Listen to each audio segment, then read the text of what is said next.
Well, here we are at the end of 2025. It's been a crazy year in a lot of different ways. And it's a tradition here for the What Was That Like podcast for the last episode of the year to be a collection of all of this year's listener stories. For every main episode of the podcast, we end it with a story sent in by a listener. It can be something that's happy, sad, funny, just about anything, as long as it's something interesting that happened to you. We limit these to around 5 to 10 minutes, and all you have to do is record it on your phone and email it to me at scott@whatwasthatlike.com.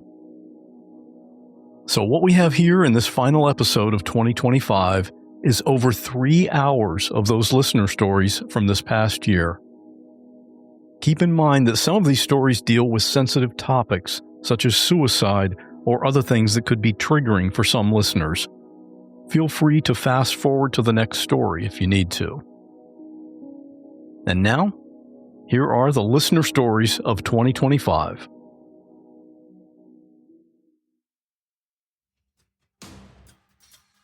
Real people in unreal situations.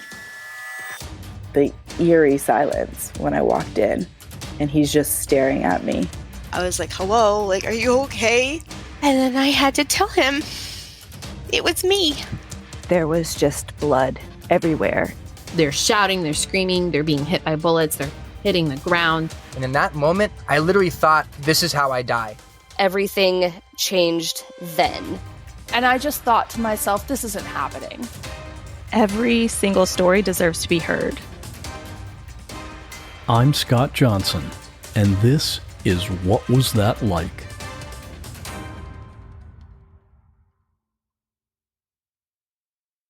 Hello, Scott. I would like to share one of many stories that I have about raising my daughter with a developmental disability and autism.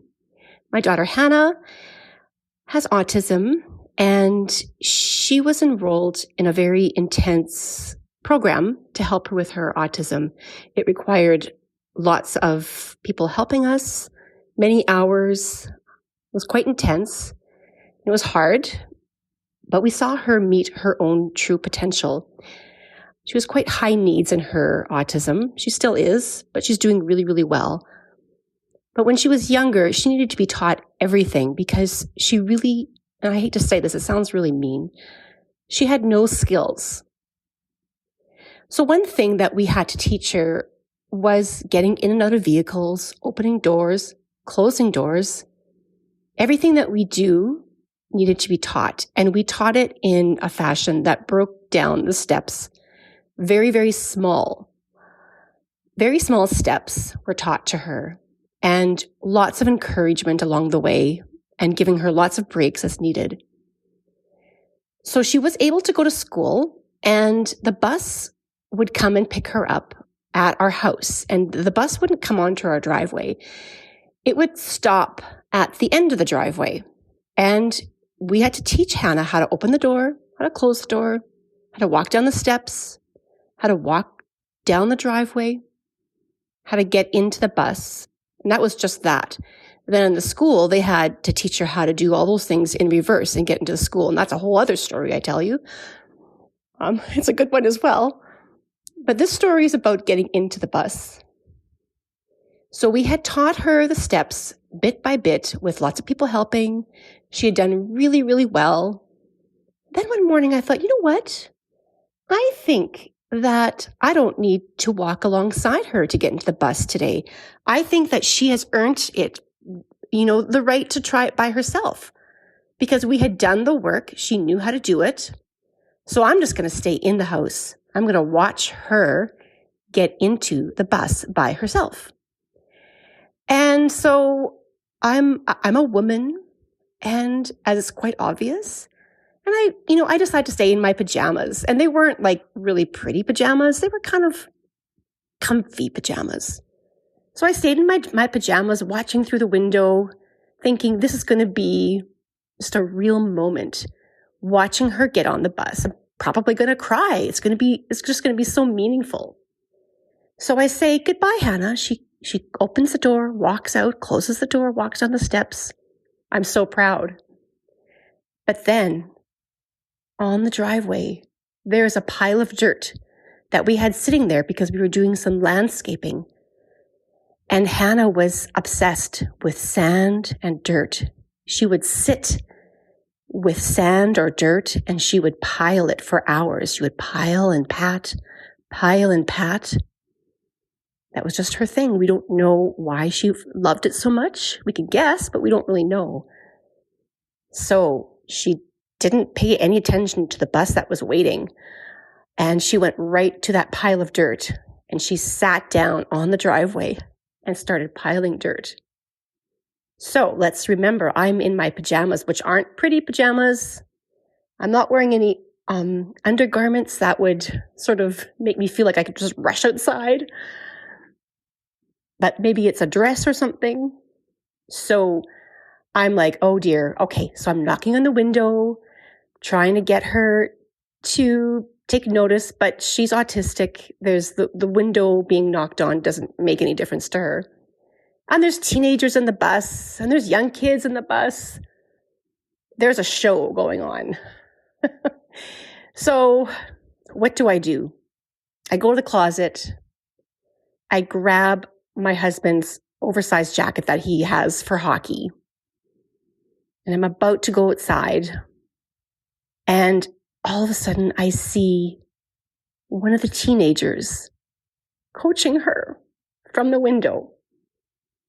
And she's looking at him. He's pointing to the door. She gets up from her obsessive dirt pile. And she goes into the bus. And I didn't have to go out in my pajamas and hockey jacket. Oh, the next morning, I was ready. There was no pajama window watching moment. I was going to go out with her. She did go directly to that dirt pile because she's autistic and that's what she would want to do again. So we just did a little bit of reteaching and she got into the bus. And from there on in, she knew how to get on the bus.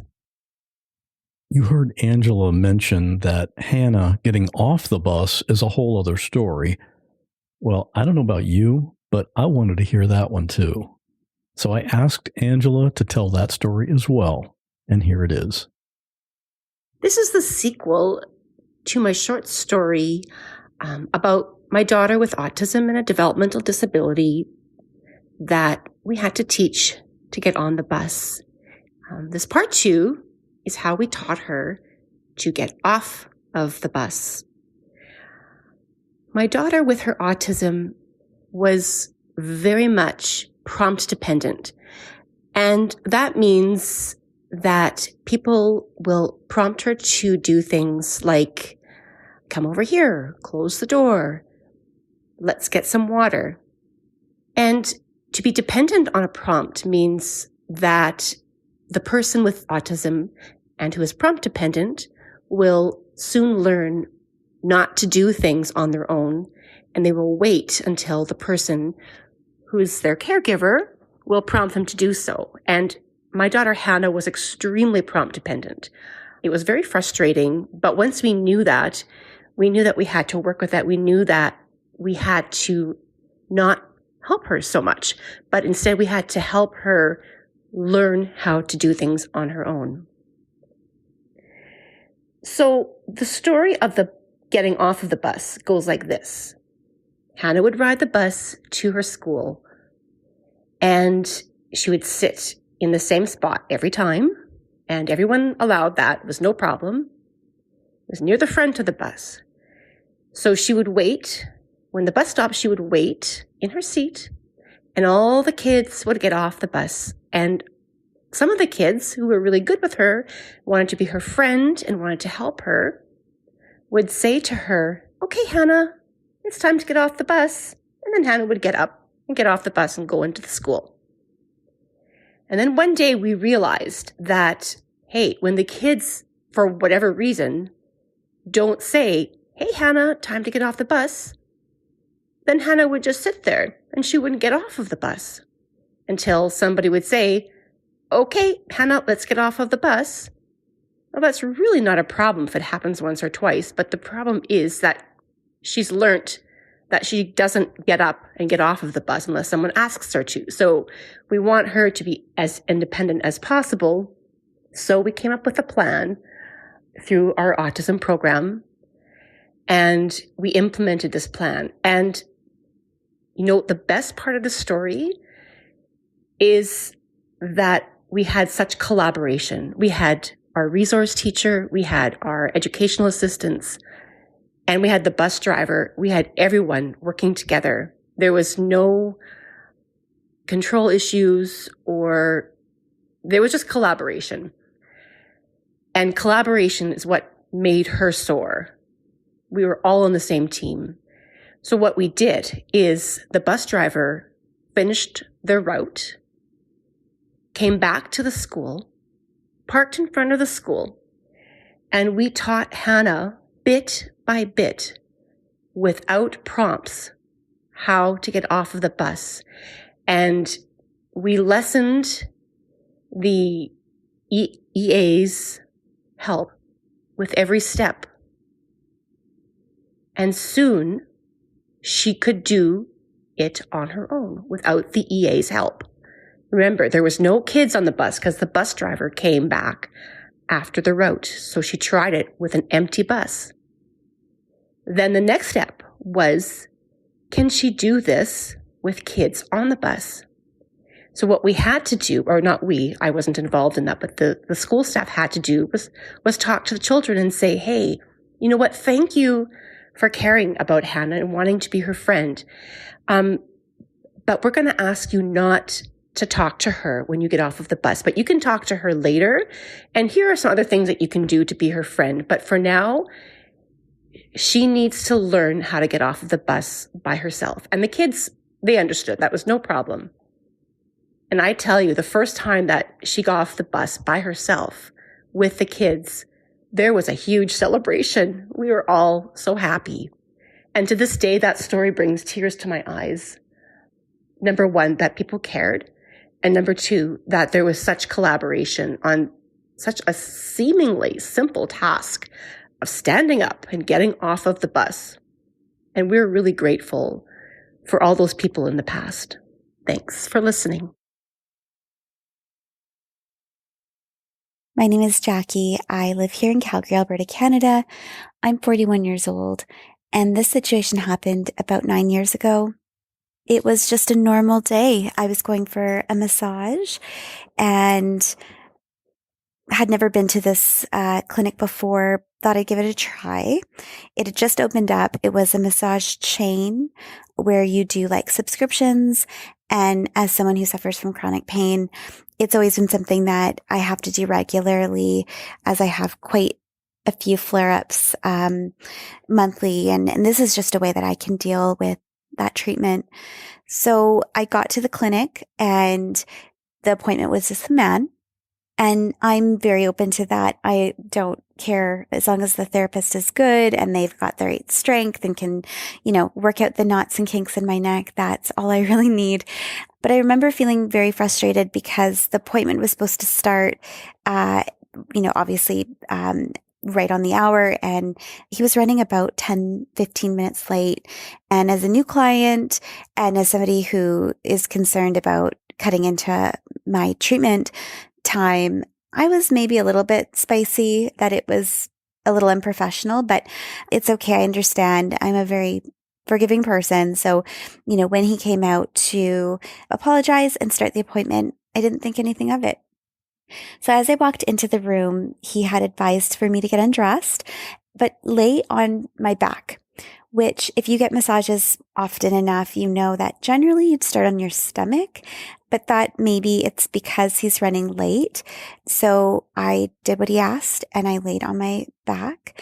And shortly after the appointment started, I noticed that the sheet was beginning to get looser and looser, up into the point where I thought, he can see my breasts. I was quite aware that I felt very exposed and felt that it was odd, but didn't think, again, much of it until he started to sort of make his way down my chest. And as that happened, I remember feeling kind of just like being frozen in time, being stunned, but then also questioning if I was overreacting.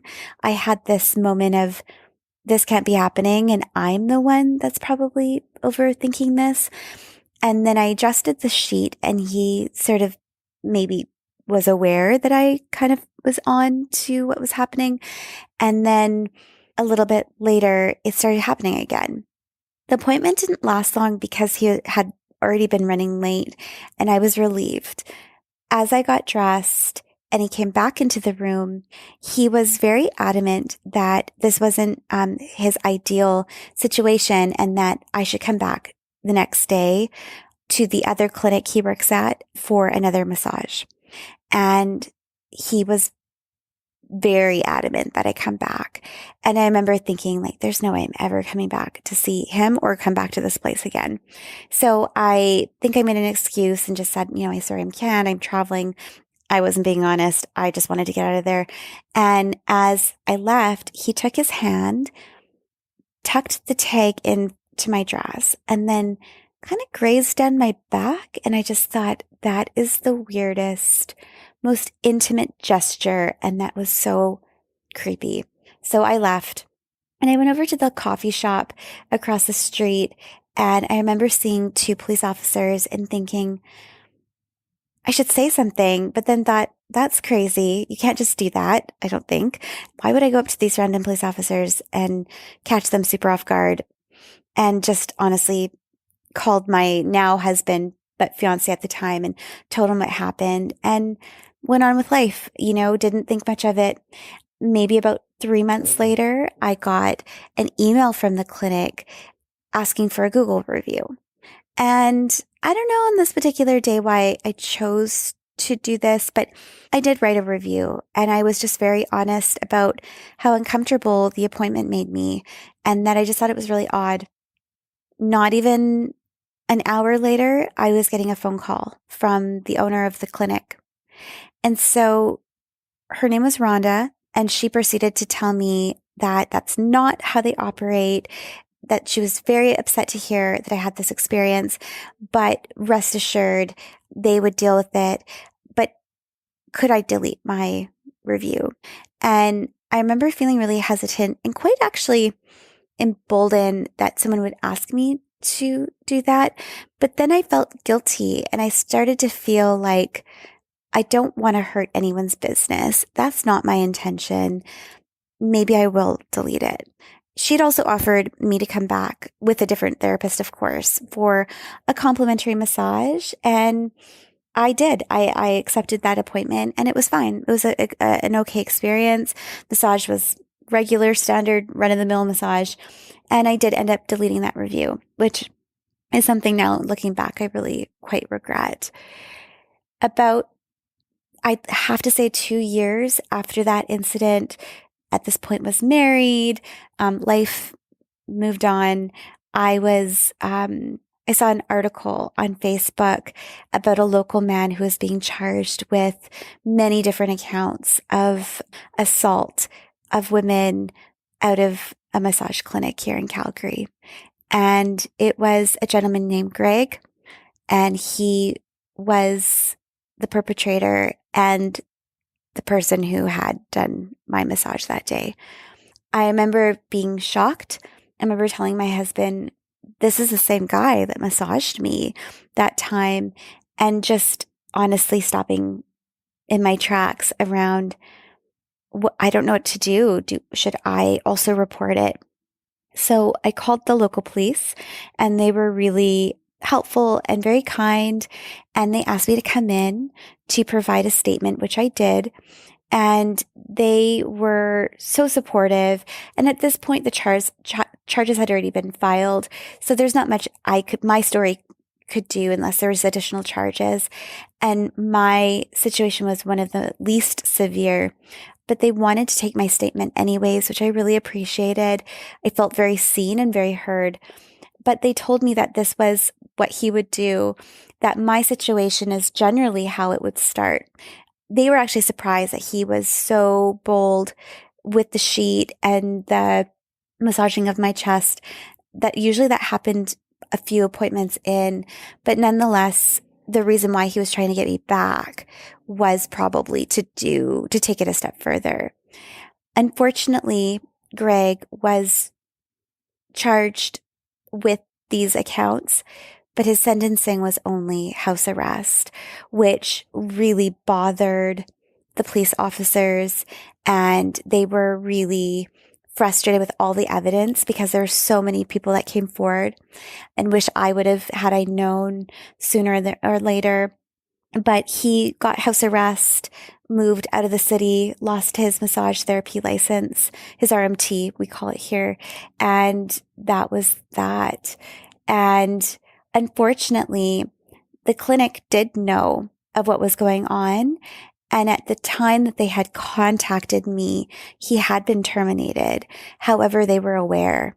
And so what really frustrated me was the fact that they asked me to delete my Google review, knowing full well that what I was saying was true. And that really frustrated me that happened. And I think looking back, I think it's just one of those age-old scenarios to trust your gut. I felt uncomfortable in the situation.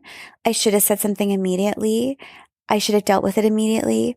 And I really wish that I wouldn't have deleted that review because maybe it could have helped somebody. But I am really glad that I came forward and still reported the incident. And, I'm just very upset that our justice system here in Calgary at the time gave him such a lenient sentence.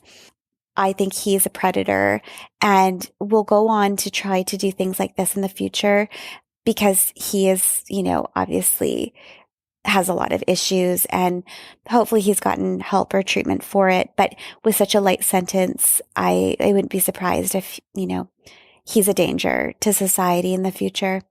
But that's my story. And hopefully it helps somebody, if you ever feel in the situation again. And thanks for listening. December 9th, 2023 started out like any normal Saturday for my family. We all had various plans, but the weather was mild and it was overall just a nice morning. It was getting close to Christmas, so I had ordered some Christmas cards from Walgreens. My husband had work at the post office, and my oldest was headed to Greenville, Kentucky with his girlfriend for a go-kart race. My plan for the day was to pick up the Christmas cards, go to a Red Cross blood drive, and then drop my youngest off at a sleepover. He begged me to let him stay home while I ran my errands and then take him, but I just didn't want to leave him home all alone. We left the house around 11 a.m. and headed to Walgreens. We chatted a little bit on the way while listening to the radio. As we pulled into the parking lot to pick up the Christmas cards, a weather update came over the radio. They said that the forecast called for some storms in the afternoon. They said there was a chance for heavy rain, some wind, and that they couldn't rule out an isolated tornado. My son asked, "Mom, what's an isolated tornado?" I told him it was really nothing to worry about, just a random small tornado that could come up in a field or something, but they didn't last long and wouldn't really cause any damage. Boy, was I wrong. We picked up the cards and talked about how good they turned out as we drove to Charlotte, Tennessee for the blood drive. Anytime we go to Charlotte, which is about a 45-minute drive with light traffic, we make sure to stop at Sweet Charlotte, a cute little soda shop, for lunch. So after I donated my pint of blood, we headed there. As we were finishing our lunch, I got an alert that a tornado was spotted in Indian Mound, heading in the direction of Clarksville, where we live. My husband is a mail carrier, and I knew he'd likely be delivering mail in packages, so I called him to give the heads up to be careful and to find somewhere safe to take cover if needed. I was shocked when he answered the phone, and he told me that the tornado was there, and they were running for the storm shelter inside the post office. I thought surely it wasn't actually hitting the post office. He said he had to go and that he'd call me back. Trying not to panic and scare my son, I offered to stop at the little country market down the street from where we were. It wasn't even raining where we were, so I thought it best to hang tight for a few minutes and make sure the weather cleared. Then I got a text from my oldest, the one who had gone to the go-kart race in Greenville. Greenville is about an hour from home in the opposite direction, so almost 2 hours from where I was at the time. His text said, "Mom, they're saying there are funnel clouds over the arena and we are hiding under the bleachers." At this point, panic set in. I quickly got myself and my youngest in the car and we headed toward home. I called my oldest and he said they were okay for the moment, just hiding under the bleachers, and he'd keep me updated. So then I called my husband to check on him. It kept going to voicemail. My youngest got scared and thought we'd get hit by the tornado, so I kept trying to keep him calm and stay calm myself. I called my sister and she tried to help me to call my husband. Neither of us could get through. Finally, about 20 minutes later, I got a text from my oldest that they were given the all clear where he was and that he was okay. That was a huge relief.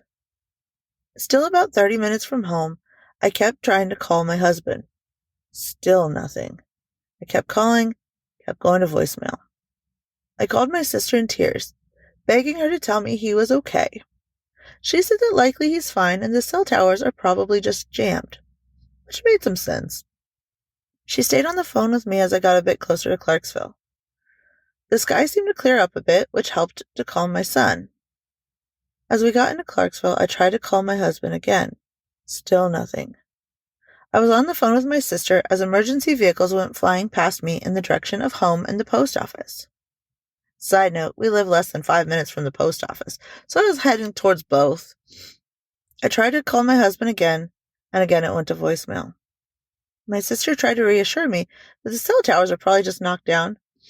Then it hit me that I was still on the phone with her, and I was only about 8 minutes away at that point. She and I both started crying. I got to the light before the light at the post office. My light was top of the hill, post office was the bottom, so you could see it. And I could see emergency vehicles everywhere. I told my sister I had to go, and then I lost it. I was so scared that I had just lost my husband. Reminding myself that my son was in the car, I tried to wipe my tears away, and I said, let's go home and make sure the dogs are okay. I didn't even think about how our neighborhood had fared. As I went to pull into the neighborhood, there were emergency vehicles all over. We couldn't get to our house. Panic returned for both my son and I. We couldn't get home because of all the vehicles blocking the streets and power lines and trees down. That's when I decided to carefully turn around and take one of the unblocked back streets back towards the post office. There was a back entrance to the Sonic on that street, and the intersection for the post office was just diagonal from there. I pulled into the Sonic and I parked my car. I told my son to stay there and that I would be right back. I wasn't thinking quite straight. But I told him I was going to walk across to the post office and get Dad, and I'd be back. As I started to open the door, my phone chimed. It was a text from my husband. He said, I'm okay. Post office hit. My truck is damaged, but I am okay. Call's not going through. Love you. At that moment, I could finally breathe. I slowly made it back into our neighborhood, half of which was destroyed, but by the grace of God, our street and our house was safe. We didn't have power, but we didn't care. We spent the next days helping folks in our neighborhood who had lost their homes in the unexpected EF3 tornado that hit Clarksville on December 9th. I'll never forget how scared I was, nor how lucky I am to have my husband and my kids safe at home with me. Hi, Scott. This story is for anyone that shares an understanding of the pressure of a potluck when casseroles and dips are on the line. Imagine being known for a specific dish that you receive compliments on every time you bring it to the office. It's like a dopamine hit.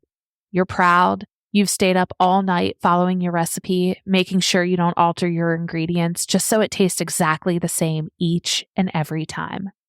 It's like going for a medal that you're never going to win. Just the sounds of people saying yum and asking for your recipe after they've taken a scoop is like giving the ultimate present to your loved one on their birthday. You gleam with delight seeing the joy in their eyes. You know the way to their heart is through their stomach. Everyone has waited for this day during the work week. People are casually strolling past the break room, nonchalantly picking at snacks before it's even lunchtime. But what if someone signed up to bring your signature dish? Do you still make the same thing? Do you go with something else? Do you just buy something from the store? What do you do now? My story takes place many years ago when I was working in an office where we would have the occasional potluck. The same people would bring the same thing in over and over and over again. These coworkers were quite serious about their dishes. When that sign-up sheet hit the first desk, you better believe everyone was ready with their pens to put their names and signature creations down. There are two types of people in the office: those that love to cook and bring a meal, and those that want nothing to do with cooking. They're the ones that bring the soda or the cookies or the plates and utensils from the grocery store. I was the girl that would rather bring something store-bought. I had dogs at the time, and I never wanted to take a chance of being that person that was talked about if a hair was found. Kind of like the fellow in another department whose wife would make cookies for him to bring in. This was the same person that would talk about their cat who liked to sit on the warm silverware after it was done in the dishwasher. Legend has it that if you broke a cookie apart and held it up to the light, you could see the remnants of their cat along with the chocolate chips. This particular potluck, my best friend decided to create some office shenanigans and bring a dish that another woman was notorious for bringing in: strawberry pretzel salad. She was quite aware of the severity of what she was doing. I remember her telling me she was going to shake things up a bit. My jaw hit my desk when she gave me the sign-up sheet, and I saw her name with that delicious sweet treat next to it. I was a little scared to hand it off to the next person. I knew what was coming. When that sign-up sheet made its way around to the next row, the gasps and whispers that ensued were riveting. It was on. And from that moment, this was no longer a potluck. This was now Crockpot Wars. I'll never remember what the original maker of that strawberry pretzel salad brought in its place that time, but what I can tell you is my best friend never made it again. Hi, Scott. My name is Heather, and I thought I would just tell you a little story about my return from my recent trip to Portugal. I was there on a riverboat cruise with my sister-in-law. It was lovely. We were in Lisbon for a couple of days, and then we got on a riverboat and toured up the Douro River and stopped at a couple of places, including Porto, which is where they make some very delicious wine. On the way back, we had to fly to Toronto. I actually live in Ottawa, Canada.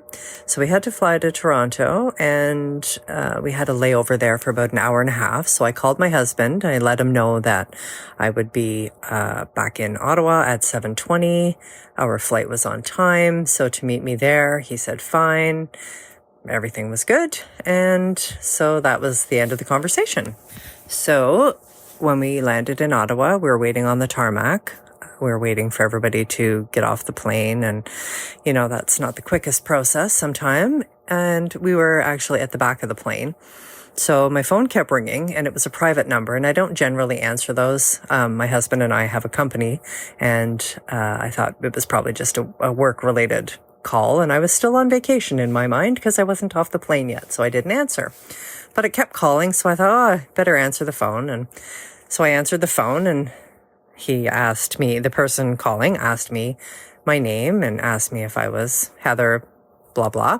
And I said, yes, I was. And he said, oh, this is Officer so-and-so from the Ottawa Police.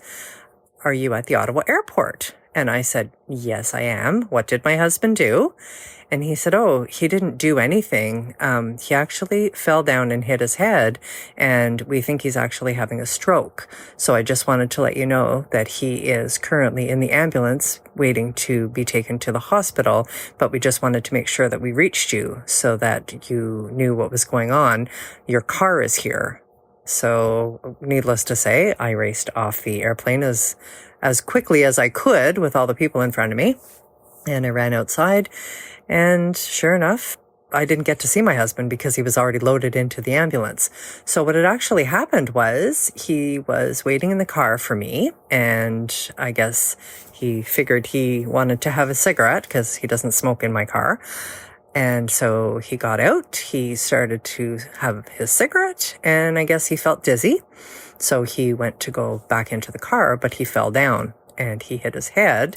And the security guard, I can't even tell you how lucky he was that he was where he was at the time when this happened.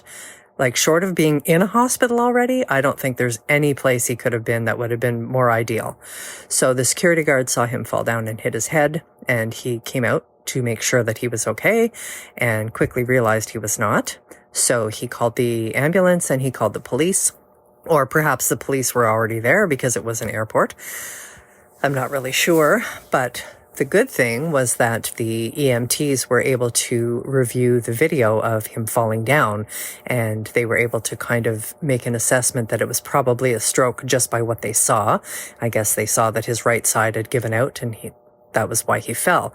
So they were able to get him into the ambulance and off to the hospital within 15, 20 minutes of actually falling down, which was amazing. So the hospital's probably about 15 minutes away, so he got care very, very quickly.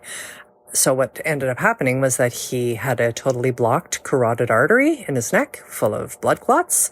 So they were able to take that out and put in a stent, and it took a few days, but he is recovering, and now he's actually in a rehab hospital. So what was that like? That was very shocking. And I don't ever want to go through it again. And I'm just hoping that he makes a full recovery. The good thing is that I can tell by having conversations with him that he is actually still himself.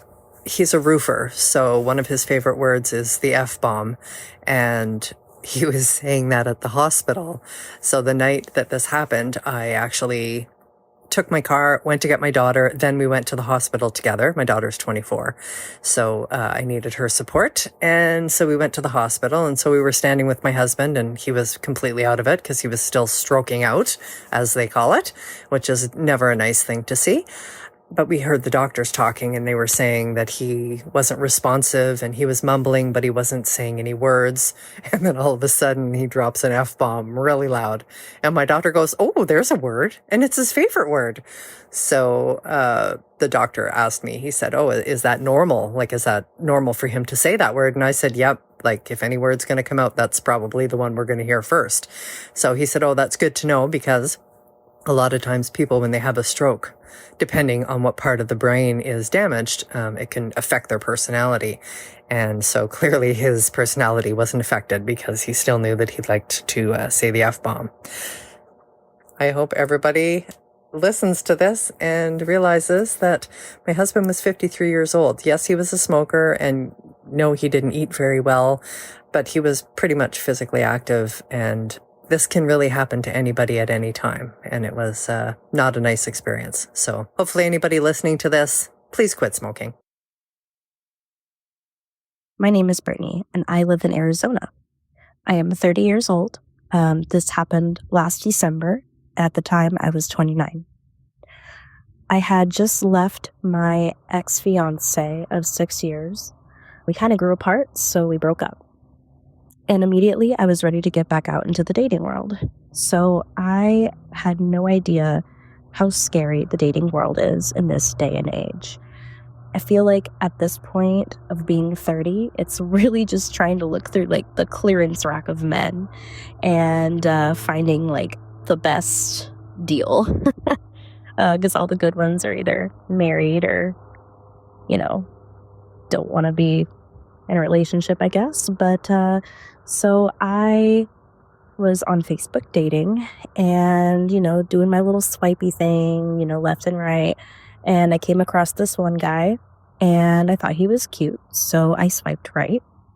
We started messaging, and something that I really liked about him that drew me to him was that he, was a homeowner. He had a good job. And, I also have my own house and have a good job. So I was running into a lot of the type of people that want to kind of use me for that. So I was like, oh, okay, well, this guy is a little bit different than all of the other ones that I'm coming across. So we're talking, and I don't know, I just kind of had like this weird gut feeling in my stomach that told me that something just wasn't right. Well, I went against my better judgment and decided to go and hang out with him. And I should have known from the start that this was a sign. I did not want him to come to my house. I'm very much like come to my house kind of person. I don't like being out of my element. But I decided to go to his house. So I don't know what made me do it, but I did. I think I was just so desperate to find love at the time. So I ended up going to this guy's house, and I sent him my location. to my best friend and told her, hey, I'm going to this guy's house. He only lived like 5 minutes away from me, and it was in the same neighborhood as my best friend. So the fact that I decided to send my location to her, which I had never done previously or felt the need to, was a sign, which, by the way, I do every time now that I end up meeting somebody off of the internet. So I went to his house and I get inside and everything is pretty good. Like, he's not a catfish or anything. So I go inside and we're just kind of hanging out, listening to music. He's smoking a lot of weed, which I don't smoke. I don't have an issue with it, but I don't smoke it. And he's drinking a lot.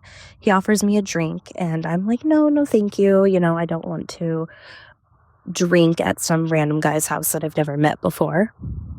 He offers me a water and I'm like, oh, sure. And he gets up and he's in the kitchen for like at least 2 or 3 minutes getting my water, which I was like, why is it taking him so long? It's just weird.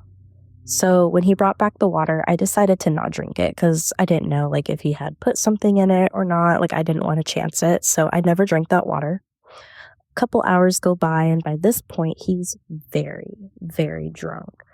And he's starting to slur his words and, all that stuff. So he starts kissing me and I guess I'm too nice. I should have told him to stop, but I didn't. So he's kissing me and stuff and he eventually starts trying to put his hand down my pants and I tell him, no, I don't want you to do that.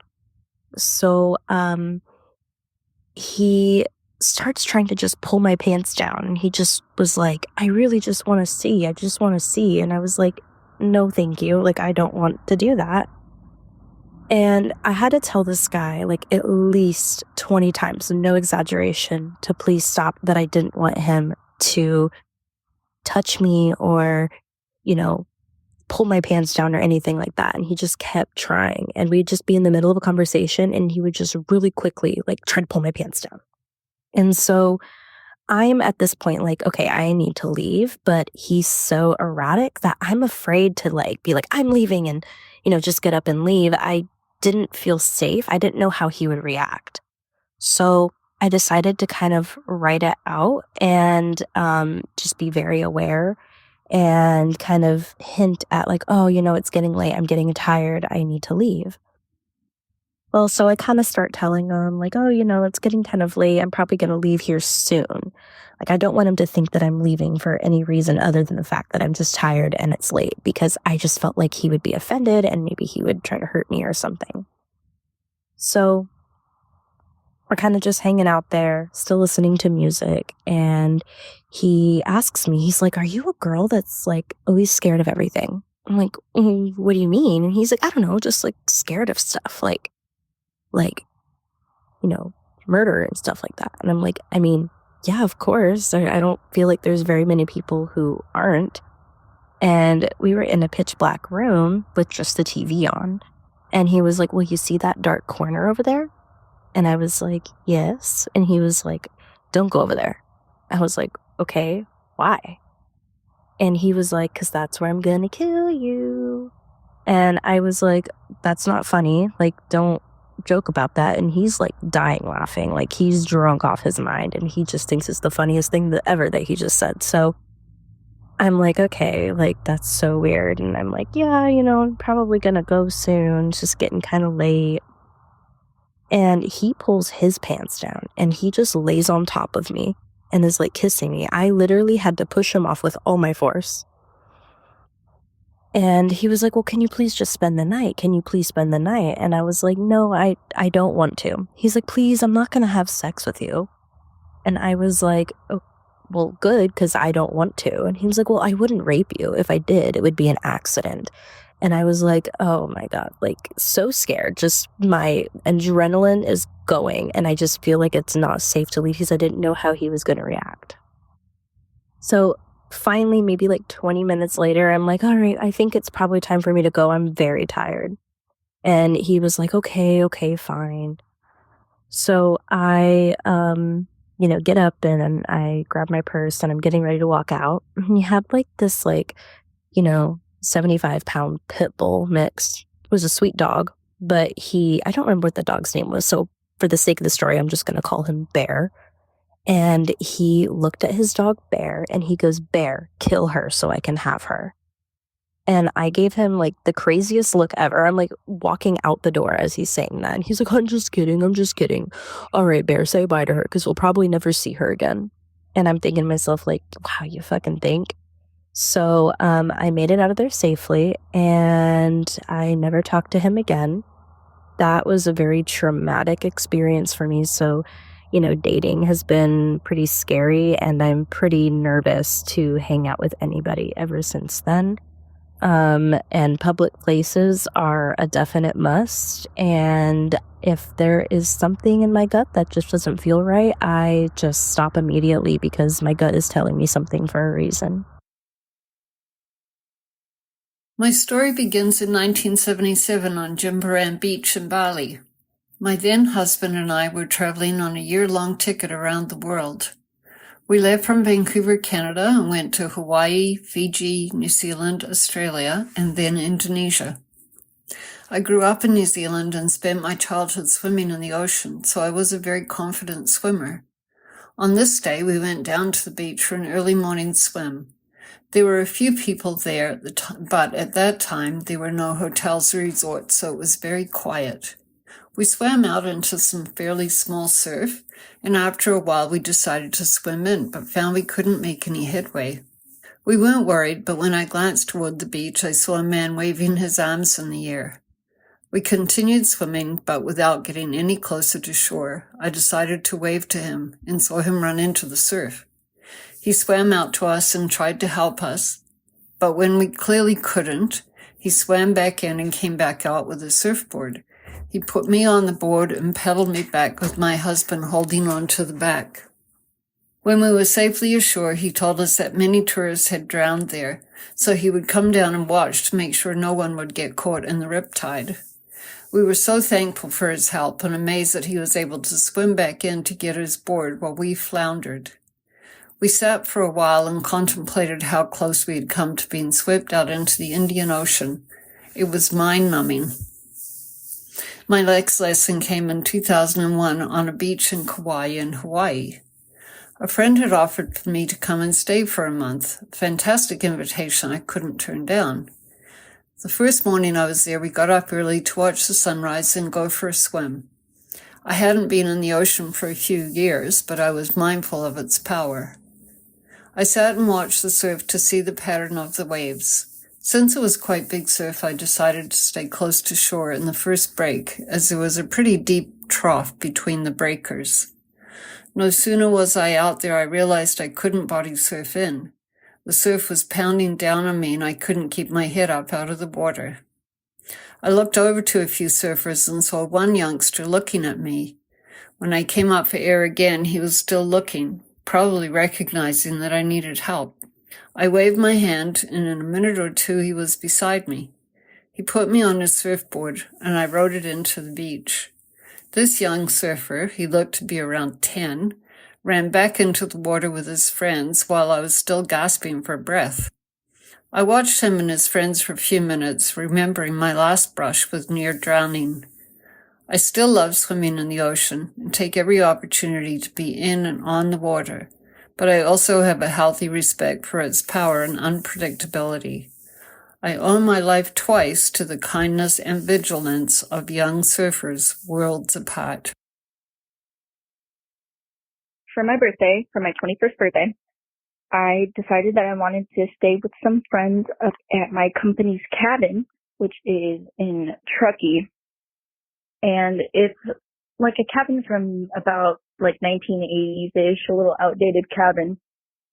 I had my friends over there, about 3-4 of my friends, and then one of my coworkers, who is one of my friends, invited a couple of her friends from Nevada. So her friends from Nevada come over, all of my friends are there too. I end up going to sleep with my boyfriend, and we wake up the next morning, And I walk out into the living room and I noticed that one of the mirrors that was hanging up in the living room is gone, but it was replaced with another mirror. So I walked over to the people that were staying there and I asked them why the mirror was gone. And they said they had something to tell me. So turns out my coworker's friend from Nevada brought his gun with him. And while they were drunk, they decided to play with the gun. And he took his gun that he didn't think was loaded and he shot it at the wall. Turns out there was a bullet in the chamber and he shot through the wall, missing a water heater by about 3 inches, causing there to be 4 holes in the wall, going straight through one wall that passed the water heater, went through the other wall, and then popped out of the exterior on the other side. So I ended up spending the rest of my vacation patching these holes that this man did. I don't know how my boyfriend and I didn't wake up when the gunshot went off, but I'm just so grateful that nobody was hurt because there were people on the couch that were sitting right in front of him that could have been shot. I had best friends that were sleeping in the loft upstairs that could have been shot. It was just a horrible situation and the worst way to end a birthday weekend. But I know now to not ever bring them around for anything anymore. And it's really eye-opening how things could change in an instant. My name is Julie. I lost my vision as an adult. I'm now legally blind. I can see a little bit, but it's like looking through straws. I use a white cane to feel what's in front of me. I want to explain what it can be like when people ignore the fact that I have a white cane, or even worse. I've had people jump over the cane, kick the cane out of the way, push me out of the way, and other things. You need to imagine not being able to see these people until they are right in front of your face. They just appear there, sometimes in midair. It's terrifying. They go on with their day as if nothing's happened, but I can't. I'm left shaking and doubting my ability to get around safely. I lived in France for over a decade. This was very lucky for me because the medical care there is really good, and I got 2 years of really good therapy. This ranged from how to use a white cane to sitting in a circle surrounded by speakers to learn how to decipher the sounds around me. This was unlucky because people in France are a lot more self-centered, which made it very difficult for me as a person with a disability. To be clear, the majority of people in no matter what country are good. They're caring and they have situational awareness. Unfortunately, I can't usually see the good people. When I do see people move out of the way for me, I thank them. That's really important to me. Usually, though, it's when I'm with somebody that they say later, wow, I can't believe how everybody just parted when they saw you coming. And then I feel kind of bad that I wasn't able to thank these people for being so nice to me. If I hear a child ask one of their parents, like, what is that? Or I see them staring at the cane, I'll stop and explain it to them. I'll show them how it works, and I'll even let them try it if they want to.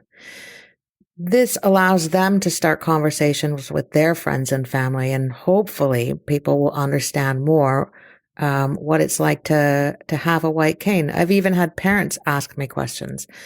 I really enjoy being able to teach people about that. I try to leave the house at least once a day. I know that I need to get fresh air. I'm a real people person, so I need to see other people. But I also know that at least one person is going to make things really difficult for me.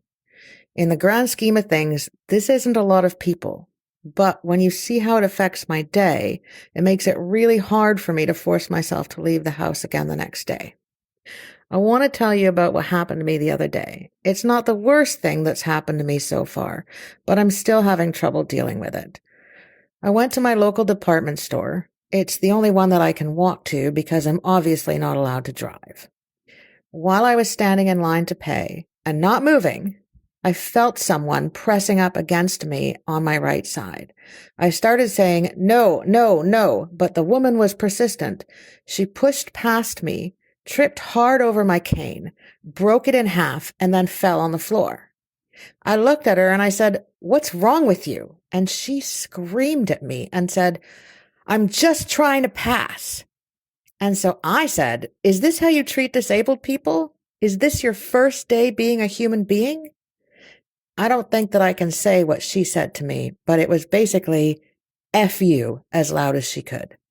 The store was packed and everyone was just staring. I stood there shaking with my mouth open. I didn't know what to do. If someone had forced themselves onto a person with perfect vision and then poked their eyes out, that would be considered assault. But here I'm told it's just bad luck and bad manners when it happens to someone like me. I was so shaken up that I had a panic attack. Thankfully, 2 very nice ladies came over right away and they helped me. But this is still running through my head now over and over and over. And I'm trying to figure out, what can I do to avoid a situation like this? What could I have done differently? I have no idea how to keep myself safe. I don't know how to handle these situations any differently, and I have no legal recourse. Something similar happened to a blind man in France, and they put the video on the news and tried to help find the guy. Here in Canada, I was told that there's nothing that I can do. So here I am sitting at home wondering, should I go out? Can I go out? And am I going to be safe if I go out again today? And this is what it's like to be legally blind. I'm 68 years old. Don't feel old, but I guess when I was born, there were only 48 states in the United States. Hawaii and Alaska didn't come around till 1959. But my point is, seatbelts in cars didn't become mandatory till 1968. I was 11 years old at that time. So my dad had a Ford Country Squire station wagon. All 9 of us kids would be piled in there, most of us in the back cargo area. And whenever he wanted to quiet things down in the car, he would tap the brakes and we would all lunge forward and bump our heads, I guess, and that would quiet everybody down. But this experience has to do with my cousin John. Now, my Aunt Jane was driving her station wagon, and she was going down the highway, and she was speeding. She says she remembers even being concerned, looking out for police that she wouldn't be stopped for speeding. But my cousin John was in the back seat of the station wagon. He was only 3 or 4 years old. Of course, no car seat, no seat belts. And he decided he was going to try opening the door, which he did. And my aunt says she just heard the car door open and close, looks back, and going down the road 70 miles an hour, her son, John, is out of the car. Well, she panicked. She pulled over to the side of the road and goes back expecting to find the worst. And here's my cousin, John, at 3 or 4 years old, running after her down the side of the road saying, "Mom, don't leave me. Mom, don't leave me."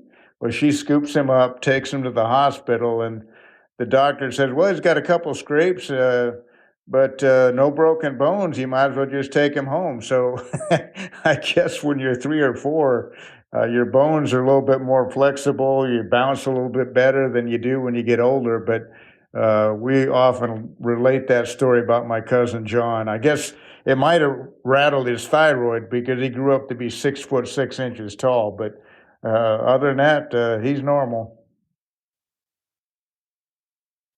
This is Kristen, and this is the story of my first time giving birth. So actually, I was born at home, and I think that really influenced my ideas about what I wanted my giving birth experience to be like. So when I was pregnant, I was planning for a home birth. And my parents drove out to Denver, where we lived, and they were going to be there for the birth of my baby and a little bit after to meet their newest grandchild. So the day that I was in labor, my mom and dad were there. My mom was making me food and rubbing my back. And it was just really nice to have my mom there. And we were in touch with the midwife a little bit throughout the day, but every time we talked to her, she said, "Oh, it sounds like textbook early labor." So later in the day, my water broke. And so that was one of the indications of calling the midwife to say, "Come now." So we did. And so she said, okay, she was on her way. And then after they hung up, my mom told my husband, "You need to call her back. I am seeing something when Kristen has a contraction." So we called her back, and she told my husband to put her off speakerphone. I think the concern was that what my mom was seeing was the umbilical cord, but I still could hear her even though it was on normal. The phone was on normal level, and I heard her say, "Kristen needs to push really hard for her next contraction."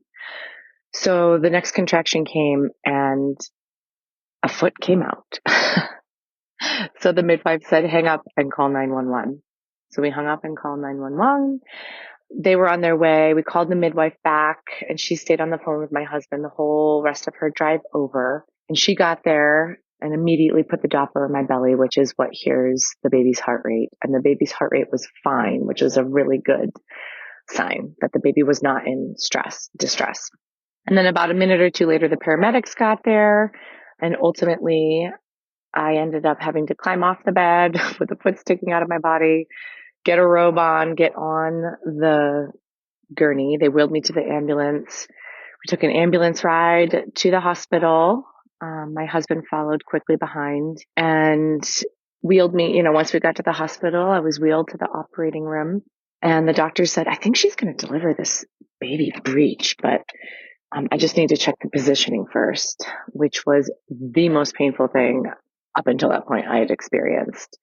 And that's when they discovered that the baby was not only breech, but sunny side up. And then the other leg was externally rotated and bent kind of like in tree pose from yoga. So he said to me, "We're putting you under and we're getting this baby out now." Finally, they put a thing over my face, and I finally went out. I don't remember that really. But the next thing I knew, I woke up and my husband was holding this squishy little thing and said, "You have a baby girl." We had kept the sex of the baby a surprise. So I was pretty altered from the anesthesia and then the drugs because, I had an emergency C-section. So obviously I had drugs in my body. So meeting my baby in the first couple of days were all kind of a haze, which I don't particularly love. But I have a safe, healthy baby who's now 4.5. And then 3 years later, I did get my home birth experience. I had a successful VBAC with my son, which stands for vaginal birth after cesarean, and successfully delivered a baby at home. So that's it. My first home birth turned into an emergency C-section of a breech baby who's now still just a little Spitfire, amazing spirit. And my son is a little mischievous little guy. Thanks for listening. I grew up in a small country town in California outside of the Bay Area called Rio Vista. Rio Vista is the kind of town where everyone knows everybody and the town lineage runs strong. I went to a high school where seeing goats, lambs, cows, and pigs were the norm. My high school had no more than 400 students. Even though some of us didn't talk to each other, we were all close-knit. I never saw anyone I didn't know. I was a cheerleader at the school, and every football season, one of the students from my high school would walk around the quad with a box of pomegranates. I never really spoke to him, but of course I knew of him because he was in the same grade as my sister, and because of our school being so small, I was in the same class as his younger brother. Since the 3rd grade, actually. This day was like any other. I got up at 6:30 a.m. to get ready for school, left at 7:45, as my walk to school was only 10 minutes away. School started at 8:10, but I like to get there a little bit early to talk to my friends. My first period class was PE, and the gym that was held for PE was right by the AgMex building. And right behind the AgMex building was an empty field. A lot of kids would cross through this field in order to get onto the high school campus. I arrived to the gym with my older sister, who happened to be in the same class, and our attention was grabbed by the bright red and white lights coming from the AgMex building. We decided to move a little closer so we could see what was going on, but we weren't able to see much. In the first period, bell had rung, so we had to go about our day. I don't necessarily remember what period it was, but eventually the announcement was made to our school that one of the students had passed away. Turns out it was the kid who would always pass out the pomegranates during lunchtime. My school held a memorial for him, and it was a really dark time for my school whilst we mourned him. He was a very smart, kind, and giving young man, and he was missed dearly. I live in the UK, and I live in a place called the Forest of Dean, which is just basically in the middle of the woods. Beautiful rural area, and not much to do really apart from just exploring the woods, mess about. You're just a dream when you're a little kid. Absolutely amazing, just being out in nature. So back in the 1970s, I was maybe 5 or 6, and my big sister was a couple of years older than me, and we were thinking, right, we just go out for an adventure, just muck about, play in the ferns, make a camp. So we just called by the neighbours, got our friends, so 3 of our friends from the neighbour's house, around about the same age, maybe a little bit older. And so, right, what should we do today? So, I know, let's go and play on the dump. So the dump is just a place where all the locals used to go and just basically dump all their garden rubbish, old bottles, just, you know, because back in those days there was no sort of laws against fly tipping or anything. So, yeah, great. Let's have a nice day mucking about on the dump. So I was there picking up, found a few bottles, made a few little sort of camps and whatever, looked over, and my big sister was with the neighbours' kids and all crowded around this, what we thought was, you know, some plants or some trees, or wasn't sure, so just went over, and my big sister goes, oh look, we've just found all these peas and these pea pods. They taste delicious. Why don't you try some? So I wasn't sure, but, you know, I got one, this tiny little pod, and ate a little bit and thought, oh, that's really tasty, really sweet. So I had a few more. My sister and her friends, they were all digging into these little peas. Really sweet, really delicious. So anyway, that was that. Then we just started to think, well, we better get home now because it was a Sunday and school in the morning. So went back home, getting ready for bed. And our dad said to us, what have you been up to today then, girls? I said, oh, just, you know, playing on the dump, made a few camps in the ferns, whatever. And yeah, we found these delicious peas in little pea pods on the dump. And my dad thought, well, that's a bit strange because it's not really the time of year where we've got peas growing. It's a bit strange. So he said, can you show me where these peas were? You know, let's just go and check that's what you were eating. You know, you shouldn't really be eating things that are on the dump. So, in our pyjamas, Dad took us out on the dump. There you go, Dad. That's what we've been eating. Look, really delicious peas. And my dad's face, it dropped like a stone. And then he realised what it was. So the neighbours earlier on that week had cut down a laburnum tree. And laburnum trees have got extremely poisonous little pods, very attractive to little kids. And we thought they were peas, and we've been eating them.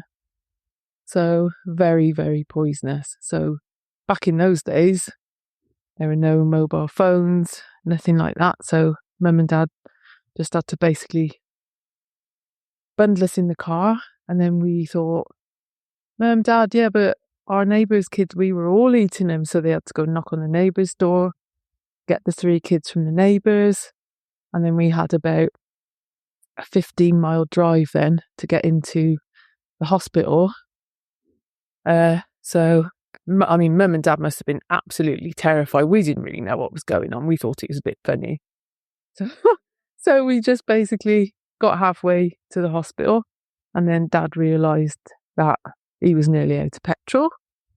So we had to stop at the garage, fill up with petrol, and Dad and Mum at the time were probably thinking, oh my God, our 2 children are about to die of poisoning, and also the neighbours' kids are going to all die of poisoning from these really bad laburnum seeds.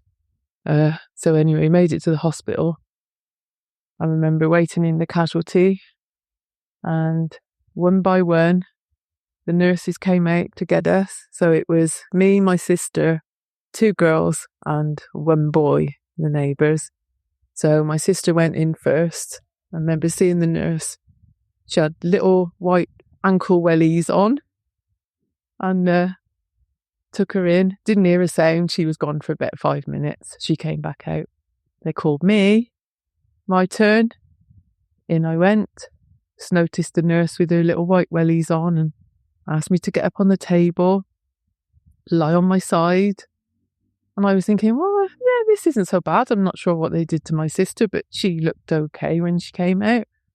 Lay on the side, and then all of a sudden the nurse was there with a big funnel, like my dad used to put petrol in the car with. And I was thinking, oh my God, what's they going to do? They're not going to put petrol in me, are they?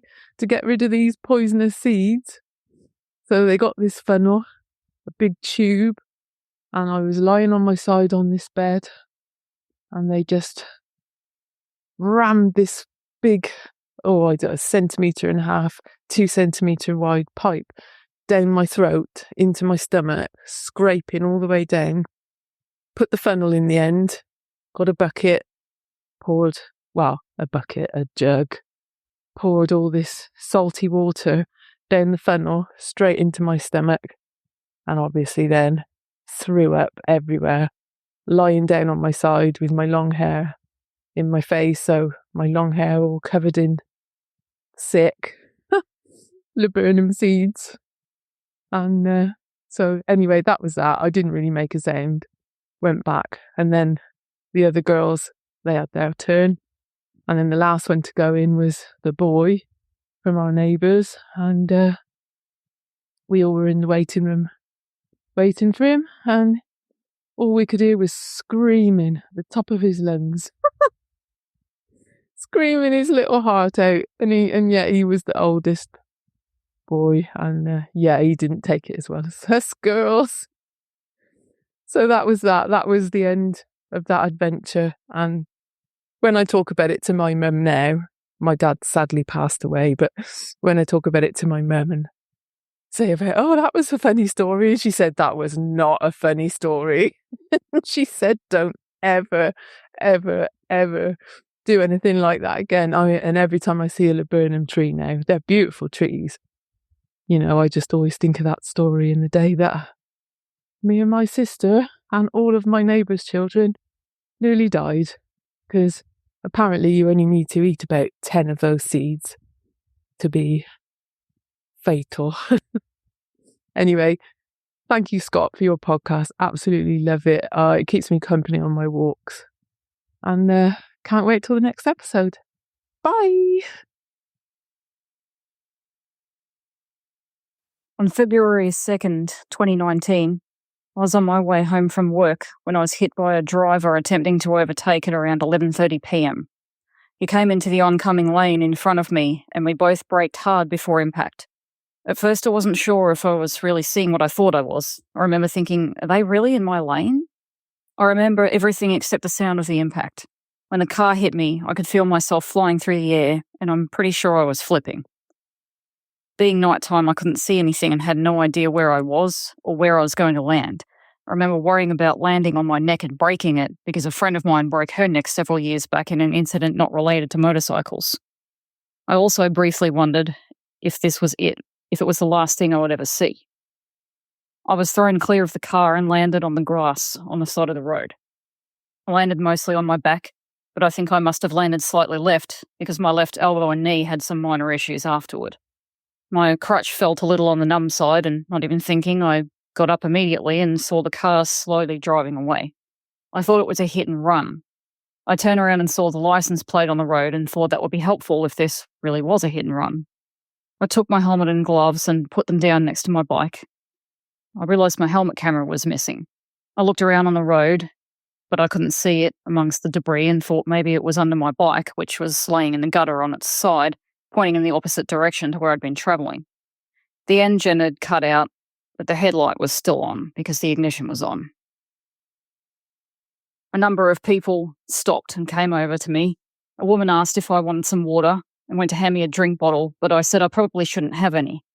My thoughts were that if I didn't know how injured I was, that I shouldn't have any food or water in case I need surgery. It was a strange feeling. I could think about some things, but at the same time, I felt confused and a bit cloudy, and I wasn't really sure what to do. A man got on his phone and called an ambulance, and another man talked to me. I don't really remember what he said, but I got confused and thought he was the one who hit me and asked what he was doing on the wrong side of the road. His response made me think that he wasn't actually the driver. I was walking around near my bike and people kept telling me that I should sit down, and after a while I began to feel very lightheaded. I didn't know why, and it worried me a bit. I kneeled next to my bike and decided to call my mother. I figured it would be better for her to hear about this from me rather than a paramedic or a policeman, because she was already going to panic. But if I spoke to her, then she could at least have some kind of relief. For some reason, the call cut off on the first try, so I rang back and I said that I was okay, that I just had a head-on with a car. I told her what road I was on, but it's a long road, so I began looking around trying to find something that would make it easier for me to explain where I was, and one of the people in the area gave me the name of an intersecting street. I wasn't very far from home when this happened, approximately 5 kilometres. I'd been looking forward to getting home and having a nice bowl of cookies and cream ice cream after work, which I didn't get. I explained to my mother that I thought the driver had taken off. I heard someone behind me say, "No, I didn't."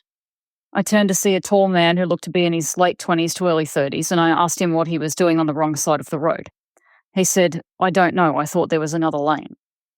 At some point, I thought I'd better turn the ignition off, but it was on the right-hand side of the bike, which was where it was laying. It was down on the right-hand side. So that meant that I had to get down onto the ground. And because everything was mangled, I had a hard time finding it, but probably also because I was still in a confused state. But I managed to find it and turn the bike off, and then I just put the keys back in my pocket as I usually would when I'd finished a ride. It was just as well too, because the key to my other motorcycle was also on that set. A police car was on scene very quickly, and 2 male officers, whose names I don't recall, came over to me. Both myself and the driver of the car were given breath tests, but neither of us had been drinking. He appeared to be pretty shaken up too, and although he did something he shouldn't have, I figured that he was probably feeling pretty ordinary about it, so I actually gave him a hug because despite what he did, I did feel a little bit sorry for him as well.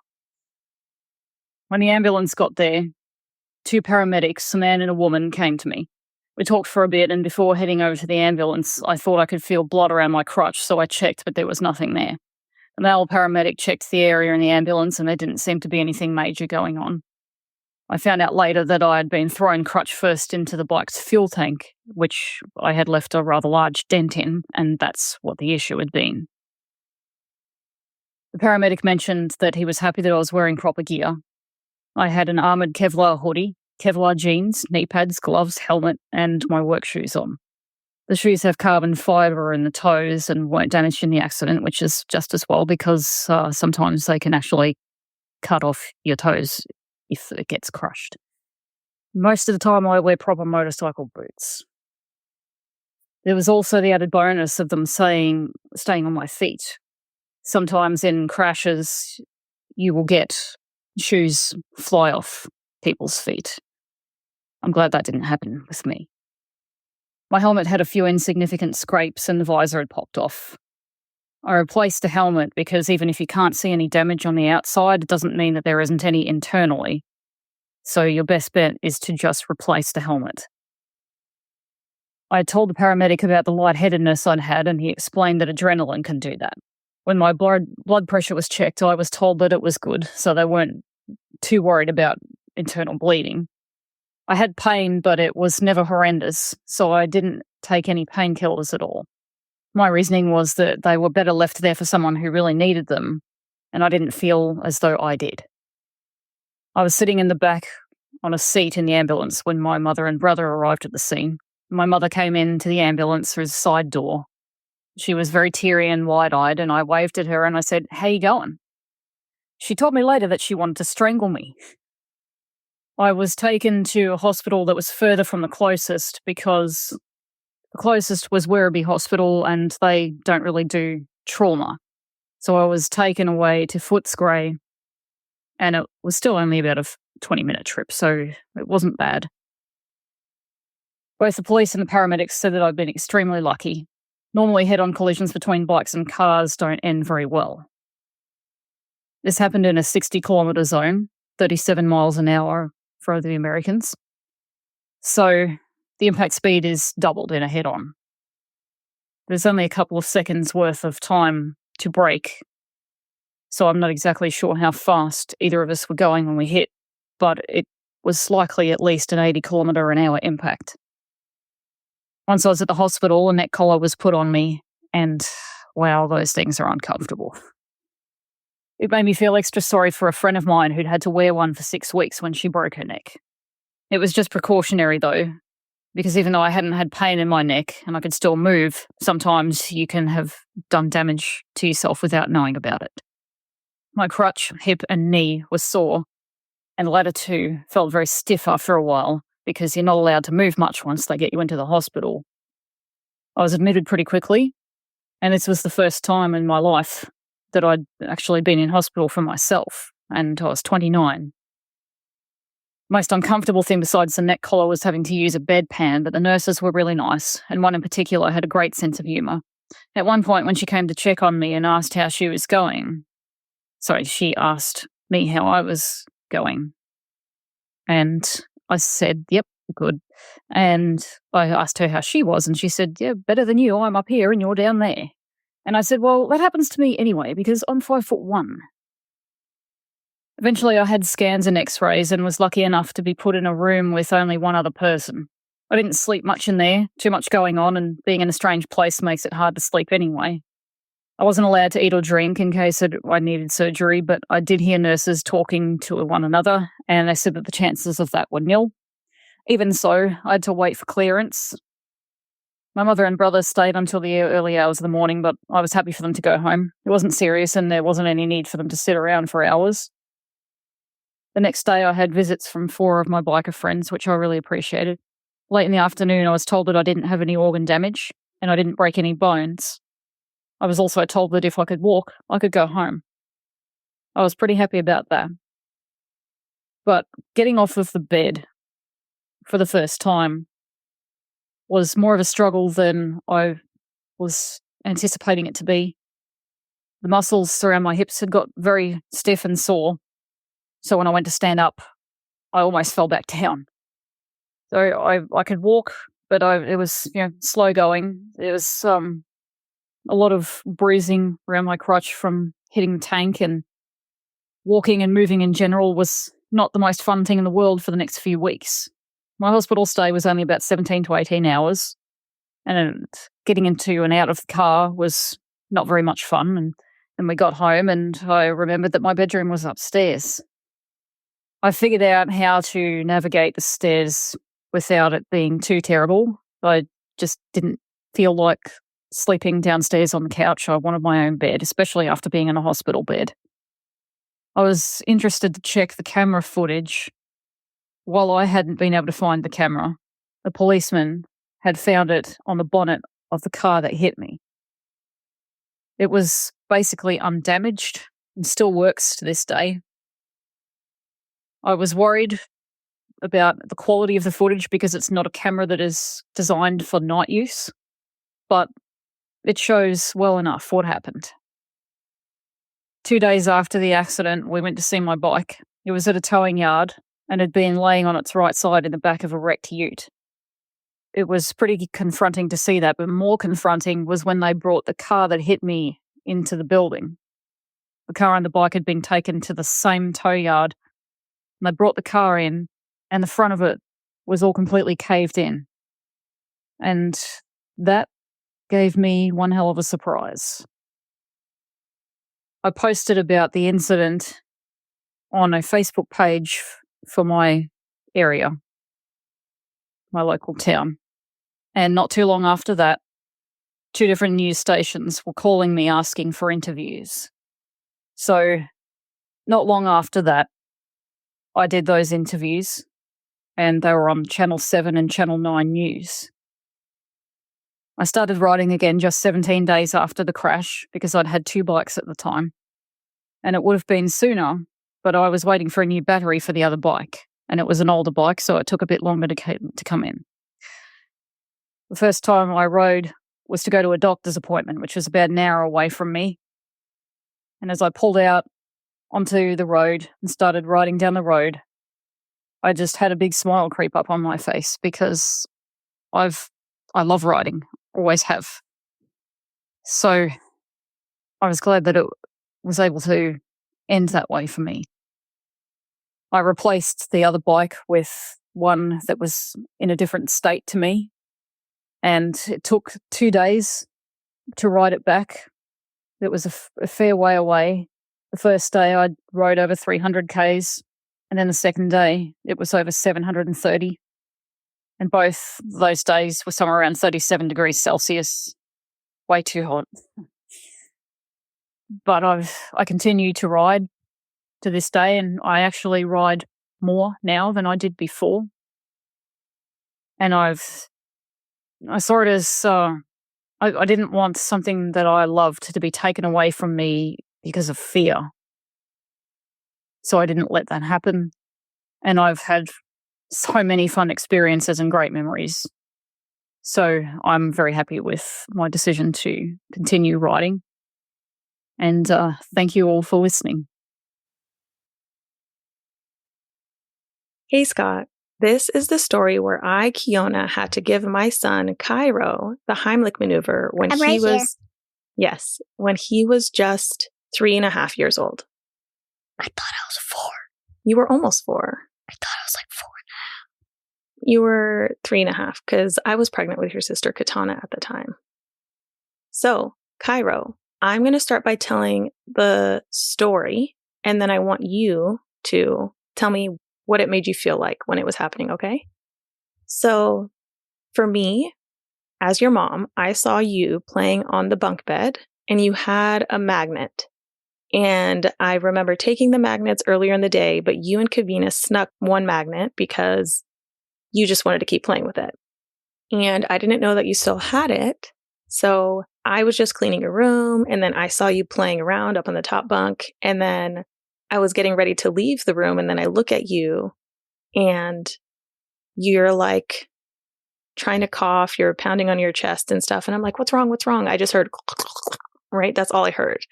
And so when I look at you, I freak out because you're on the top bunk.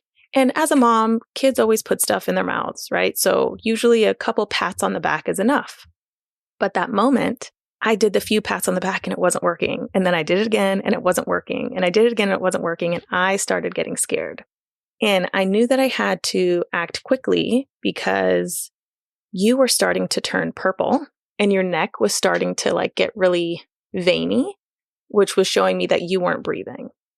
And so what I did was at that point, while I was 7 months pregnant with your sister, I just picked you up off the ground and I started trying to give you the Heimlich maneuver.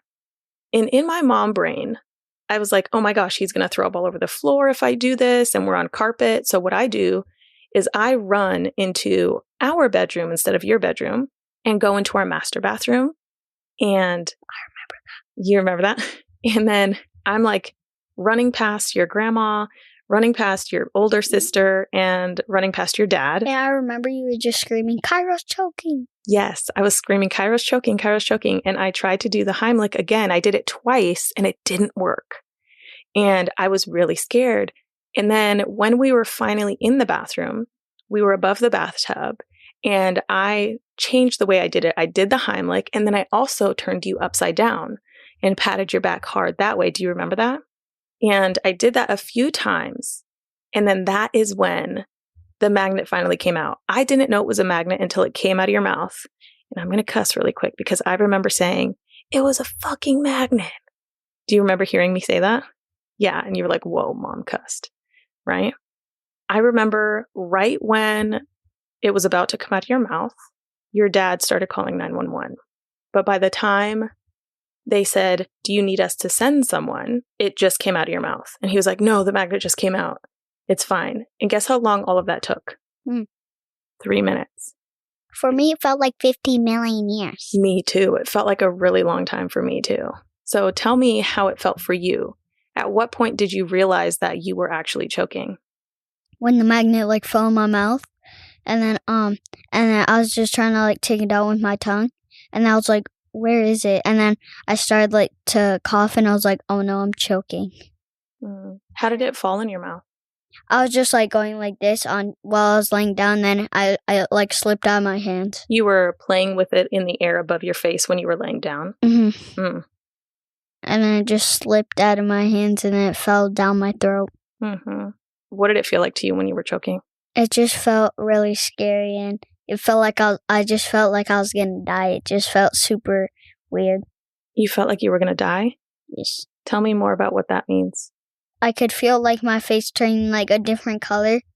And now I was just like super scared and like I didn't know what to do because I couldn't breathe. So then I couldn't really move my arms because all my bands were focused on my neck.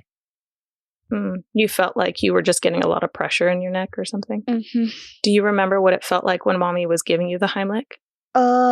Like when I was squeezing you really tight? It just felt like pulsing on my belly and then I could kind of feel it coming up. So then I like when I knew you like did the other technique, I knew it would come out. You did. So was there any point when you were worried about whether or not it was going to work? It was at the first one. You knew that it was going to? Mm-hmm. How did you feel once the magnet came out? I was just in relief and I was gonna, I don't know if I did, but like I felt like I was gonna cry. Yeah. I felt like I was gonna cry. You started crying when it came out a little bit. And then I was in so much shock that I couldn't cry. And then I was like hesitant to put you down to sleep that night because I was like, oh my gosh, is he gonna be okay? Like, did you have enough oxygen going to your brain like during that time that we were doing the Heimlich because you couldn't breathe and it was obvious you couldn't breathe? And so I remember getting a text from Papa, my dad, and he said, hey, what happened? And I told him what happened and I just started crying. I started crying.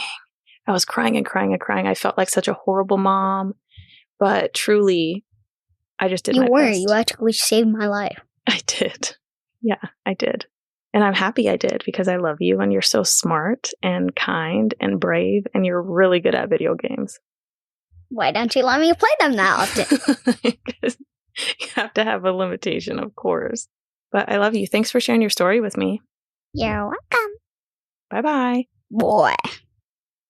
One thing that I wish I knew before doing the Heimlich on Cairo was that when you're doing the Heimlich on a small child, you should actually kneel behind them while their feet are still on the ground because it makes the force of the Heimlich more useful rather than picking them up and trying to provide that force when they're kind of ragdolls in your arms. So if any of you listeners need to do the Heimlich on a small child, I would just keep that in mind.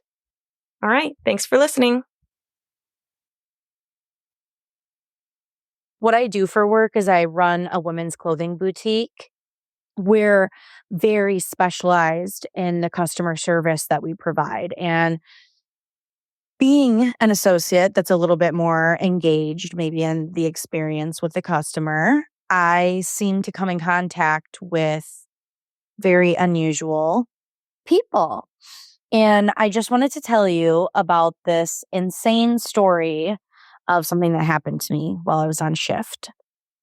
On this particular day, I was opening my store. At this location, we didn't get payroll allocation that allowed us to have double coverage in the morning. So I was working my morning shift alone. The next person was scheduled to come in at, I think it was 12:30, and we opened at 10.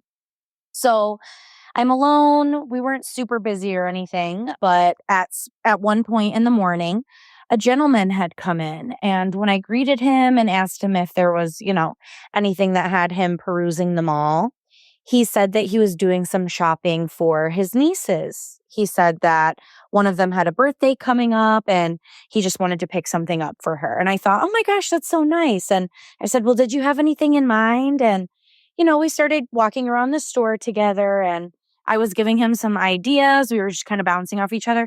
Really, this man was very conversational, very nice.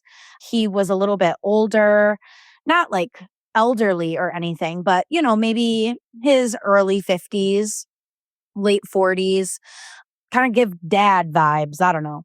Once I had shown him a couple of these things, I asked him, do you want some time to do a little bit of browsing and, take a look at your, instead of me just showing you things. And he was like, oh yeah, that sounds good. Like I'll do a walkthrough. I'm like, great. My name's Vicky. Anything you need, I'd be happy to help you. So I kind of break away from him and another woman had come in. So I go to chat with her and she's dress shopping. So I'm up in the front of the store, like really going through some dress options with her. And I have my head up. I'm kind of making sure that if this man needs anything, I'm also available for him. And I saw that he was casually over by the register. So when I could, I said over to him, oh, are you all set? Are you waiting on me? And he was like, oh no, I'm still making some decisions. I'm like, okay, not a problem. Like, don't be afraid to let me know when you're ready if I'm not over there. And I go back to helping this woman with the dress. Well, while I'm kind of helping her, he says, hey, I just got this phone call. I need to take it outside. I'll be back. Like I left something up at the register. I'm like, okay. So no problem at all. I wrap up the situation with the lady with the dress. We walk over to the register. She's ready to check out. So I take her over to the main register. There was something on the counter. And so I said, oh, let me bring you over here. And I take her to the other register. And I'm kind of thinking like, what is that? Like, I'm the only person that's been here today. I didn't notice it. And it was some kind of like substance that was on the countertop. And so I finished checking her out. She leaves. I'm back by myself. So I decide to investigate whatever the heck this is that's by register 1. I go over to the register. I see it's all on the counter and it kind of looks like maybe cup sweat or something, like the condensation from the cup. It's really very spread out and I'm kind of investigating and I see that it's kind of on the side of the receipt printer and I notice it's up on the computer a little bit and I'm like, what is this? Like my mind is like, what the heck? I have no idea what this could be. I'm like racking my brains and the phone rings. So I pick up the phone, I do my little greet, no one's on the other end. While I'm like going through the greet, hi, thank you for calling, blah, blah, blah. How can I help you? I noticed that whatever was on the counter and the registers was also on the phone. And I had pressed it up against my face, obviously, because I'm answering the phone. And I kind of pull the phone away when nobody's answering. I'm like, hello? And that's when I smell it, Scott. It was semen. It was ejaculation on the phone, Scott. I cannot make this up. No one was on the other end. To this day, I am convinced that this man was the one that made the phone call and he knew what he did to me. And all of a sudden, 5,000 people are coming into the store. I'm trying to navigate the fact that there's a very serious sanitary issue going on. I'm trying to call my loss prevention manager, my district leaders out of the business. I have to call the police. I've been sexually assaulted. The police come, they're like, "Oh, yep. You need to go to the hospital. You need to get tested." This is not the first sexual thing that's happened to me at work, but definitely one of the most memorable. And I feel like people just don't ever consider the dark side of working retail. Like, people do the most diabolical things. You just would never believe it. I just found it very disgusting. I don't know any other way to put it. And I laugh, not because it's funny. It's like a nervous laughter. It's like, what the heck else are you supposed to do? And you know that they never even caught the guy, Scott. They never even caught the guy. This guy is still possibly running around ejaculating on registers. On poor, innocent victims. Like, please. And I don't know. I'm going to manifest that I never run into something like that again. Years ago, my children were students in a Waldorf-based charter school. Some of you might be wondering what that is. Waldorf is an educational philosophy that's very holistic and gentle. It incorporates a lot of things like nature, music, and art. It does not include mainstream academic things like homework, grades, or even detention.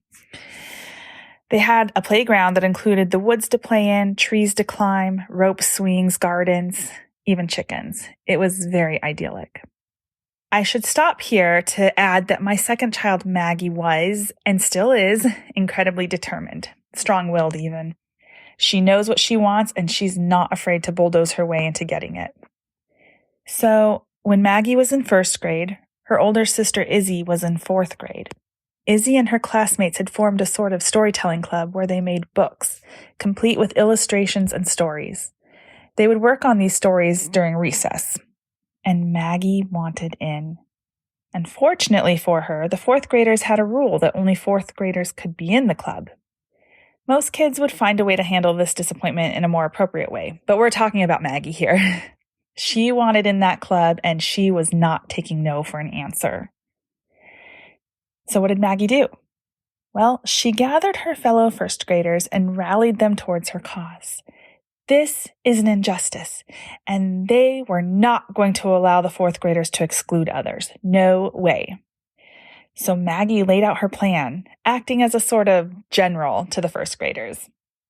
And they all readily agreed to join in the plan. They were eager to fight injustice. They started by rounding up weapons that they could, including rocks, sticks, even forks from their lunches. Once they were properly armed, they launched a surprise attack on the fourth graders, charging at them like a scene straight from Gettysburg. They attacked the unsuspecting older kids until the skirmish was ended by the teachers. And the first graders won. The club was disbanded, but not without cost. The entire first grade, every single student, earned a loss of recess for a week, and they had to do chores in lieu of recess time. And I would like to remind you here that this is at a school that does not believe in punitive measures. So when the school called to tell me what happened, I was mortified. I was embarrassed that my child had caused the entire class to be punished, and that each of the other students' parents had to be notified of what happened. But then the more I thought about it, I came to feel some pride. My daughter saw what she perceived to be an injustice, and she rallied her peers to help her fight this injustice. And when she was punished for it, she bravely accepted her fate. I'm proud of her courage, her conviction, and her leadership, all shown at such a young age. Maggie is now 16 years old. She's a straight A student, now in a school that assigns grades, takes AP classes, is extremely talented in art and music, and was recently accepted into a highly competitive high school program that aligns with her future goals. And she is still incredibly headstrong.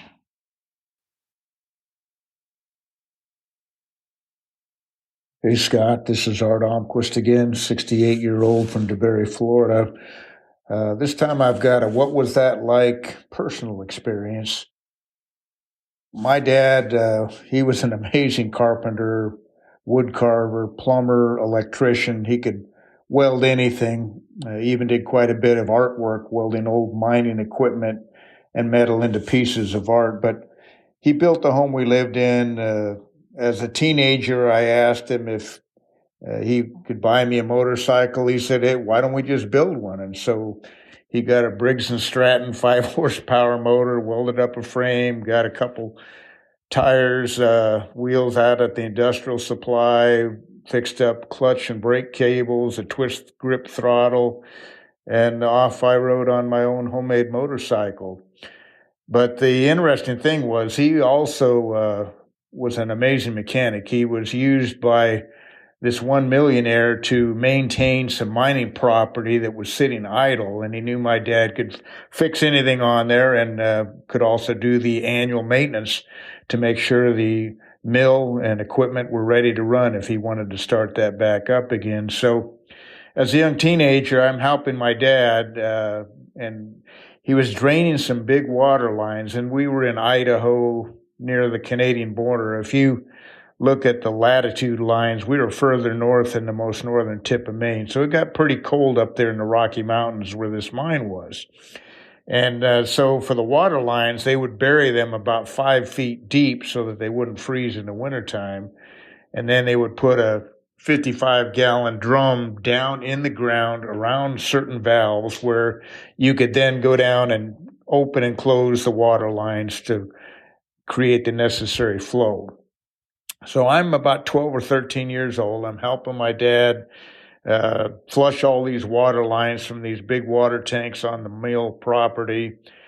And this one valve didn't want to turn. So my dad was a big guy. I was 12 or 13, still skinny. So I could get down inside that 55-gallon drum down to the water line valve that was buried 5 feet below the surface.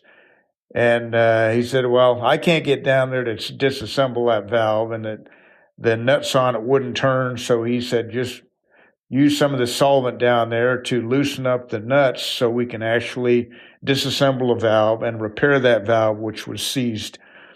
So he said, when you get down there, make sure that if you start feeling a little dizzy, you come back up, because those solvent fumes might be overwhelming. So he put me to work there. I went down, started working on that, and I wasn't going to be a sissy. I wasn't going to come out because I was feeling a little dizzy. I just kept working on that valve, and my dad was off doing something else. But as anyone knows, if you work in a confined space with solvent, the oxygen is displaced. The solvent is heavier than oxygen, so I lost consciousness. So I'm down there, and I could have easily died because there was no oxygen in the bottom of this thing, and I had completely passed out. So my dad comes back, sees me down there, pulls me out. I'm unconscious at that time, and I had one of those near-death experiences. It's interesting because you start to slowly regain consciousness, and I looked in the distance. I saw a round light, and I felt like I was in, this is just exactly how I could describe it. I felt like I was inside a beer bottle, a long-necked beer bottle, and I was like flowing with a current. There's little waves, and I'm going back and forth, and I see my dad's face at the end of that light. So I start swimming towards the light, and then as I poured out of the mouth of the beer bottle, I regained consciousness. And my dad, are you okay? Are you okay? He got me conscious again. Then the next thing he said, well, when we get home, let's not tell your mother about this. And we never did. It was about 20 years later, I finally told my mom, and she was like, I never heard that story before. But that was my near-death experience. And my dad, the way he did everything, built anything, could fix anything, I guess I got some of his DNA because I eventually became a Bachelor of Science in Mechanical Engineering, and I was engineering manager where we designed laser-based industrial machinery here. Did a lot of big, complex job. But I take my hat off to my dad for saving my life and for teaching me all those mechanical things. I am recording this to tell you the story about when my son tried to commit suicide by hanging himself. This was a few years ago. during the whole COVID pandemic, but everything started before that already. He was always a very emotional child. Went through a identity crisis like a lot of young teenagers do. At first, he was dealing with depression and anxiety. Then he believed that he was gay, which was not a problem for us at all. So we never gave him any kind of indication that we were upset or anything in that nature. From there, it went to him believing he may be non-binary, also no problem at all. It ended up turning back to him being heterosexual. So he went through this entire, I'm trying to find myself. And with that, his emotional health just went down the hill. He was very depressed. He was very anxious. He was very emotional at all times. And my then husband, his father, could not deal with that very well. He's a very typical military guy that believes, okay, if something's tough, you just suck it up and you keep going. And this type of attitude just did not work for our son. So there was a lot of back and forth and them two getting into arguments and me trying to kind of be in between, be the buffer in between. And my ex-husband traveled a lot, so it was on and off when he was at home that the arguments would be worse because he just couldn't understand our son's need for compassion. So our son was in therapy at the time. It was virtual therapy. And I remember one day after therapy, his therapist called me and she said, we have to lock up all of the medication in the house because he has expressed that he has a wish of committing suicide. And he had a plan by doing it by taking a lot of medication that we had in the house. So I immediately found a lock, locked everything up. My husband at the time got very upset. He thought it was just him trying to act out. So we got into a big fight, which then caused our son to be really upset because he felt like he was the reason for us fighting. And it was just this big blow up.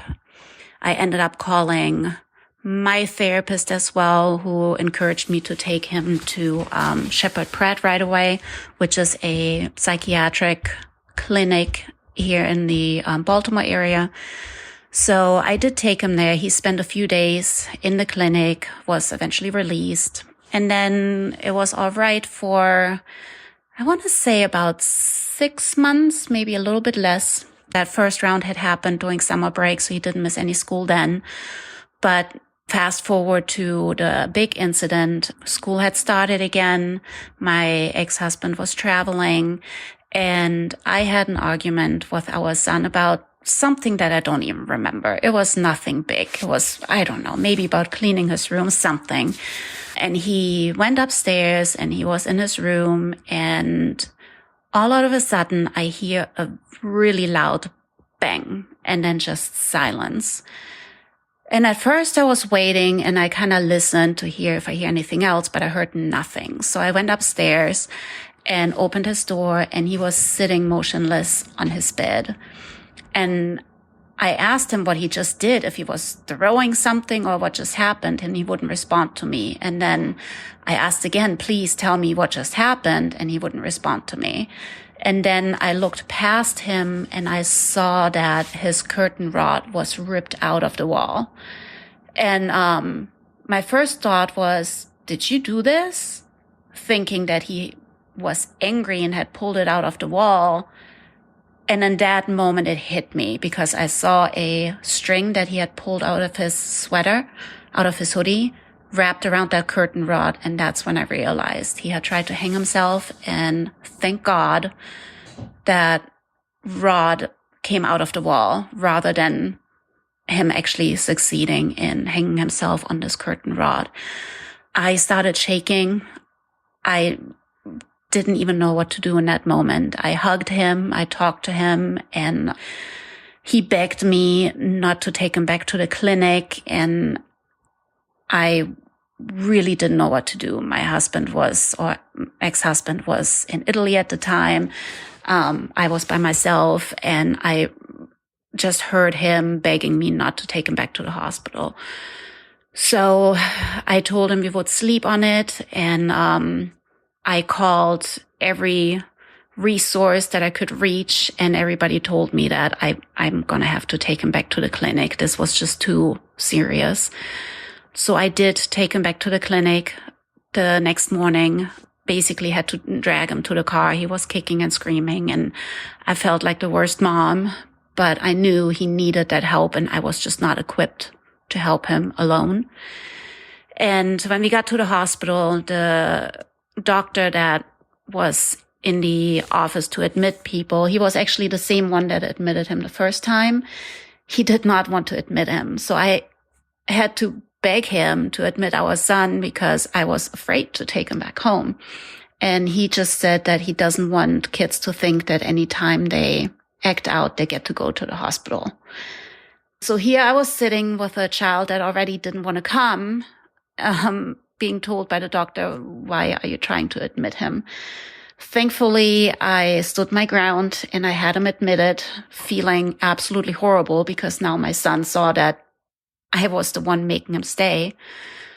But this time he stayed, I want to say about 10 days this time around. In that time, they were able to adjust his medication, put him on a new medication. And since then, thank goodness, he has been doing much better. It was the right medication that I put him on. We have him on the right dosage now. He is like a different child. This is definitely something I will never forget. And anytime he is in any way, even just the slightest bit depressed or upset, I still worry to this day that something could happen. I think that will be in me for the rest of my days. But I'm just so thankful that I stood my ground and had him admitted to the hospital, and that he was willing to work on himself, and that we made it through it and doing so much better now. Anybody else going through this, I can only recommend look for help. Even if the first resource says they can't help you or it just doesn't feel right, keep reaching out to others. Reach out to other parents that you may know that went through something similar. Listen to your gut.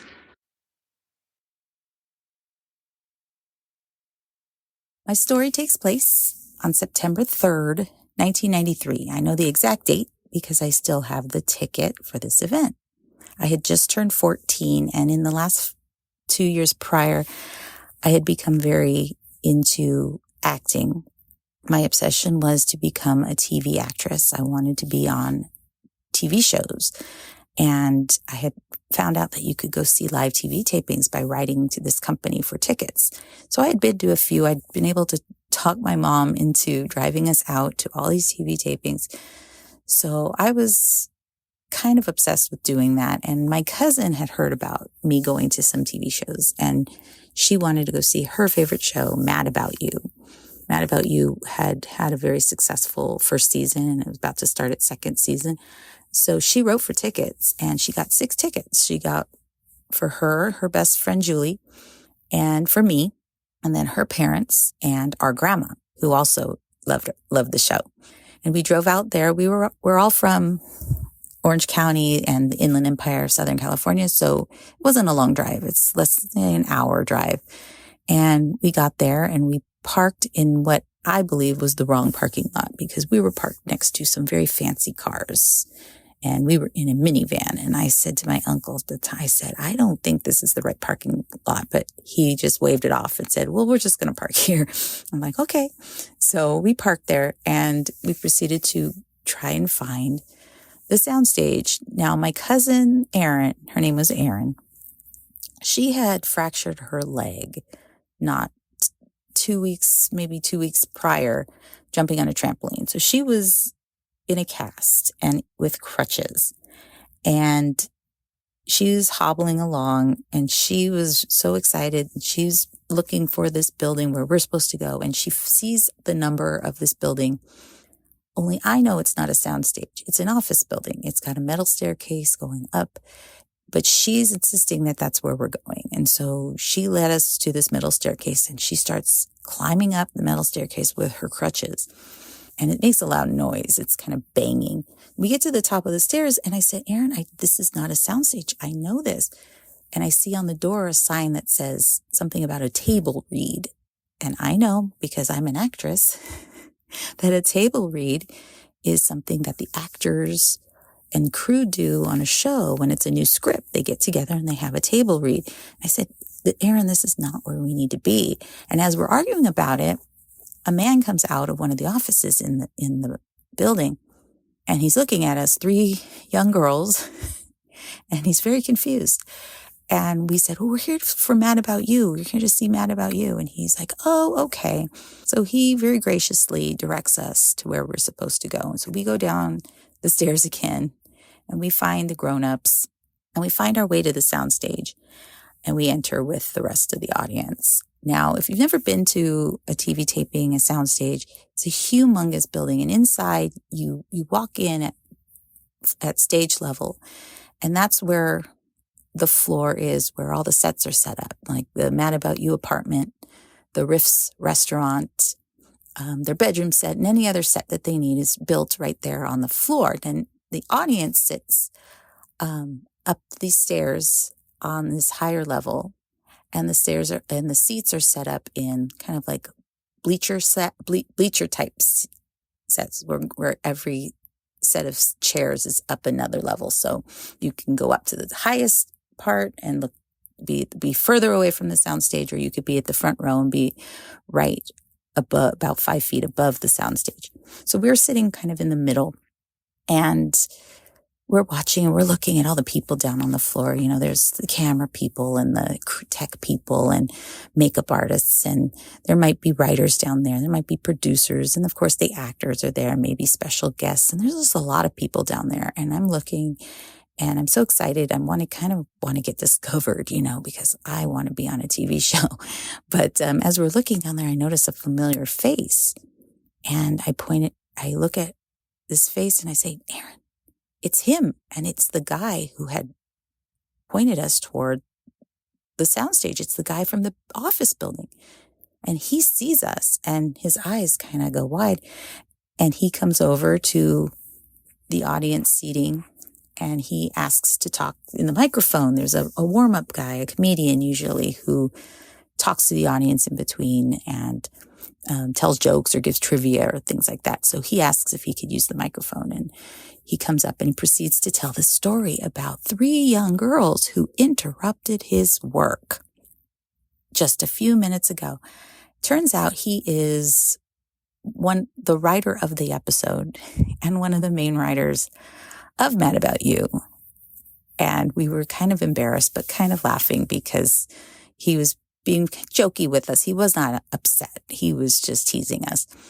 But he came up and wanted to get our story. Like, what was going on? And my cousin, being as bold and outspoken as she is, the first thing she said into the mic was, can Helen Hunt sign my cast? Because that was her main goal. That was her goal, to get Helen Hunt to sign her cast. Not 10 minutes later, word had gotten to Ms. Helen Hunt, and she came up.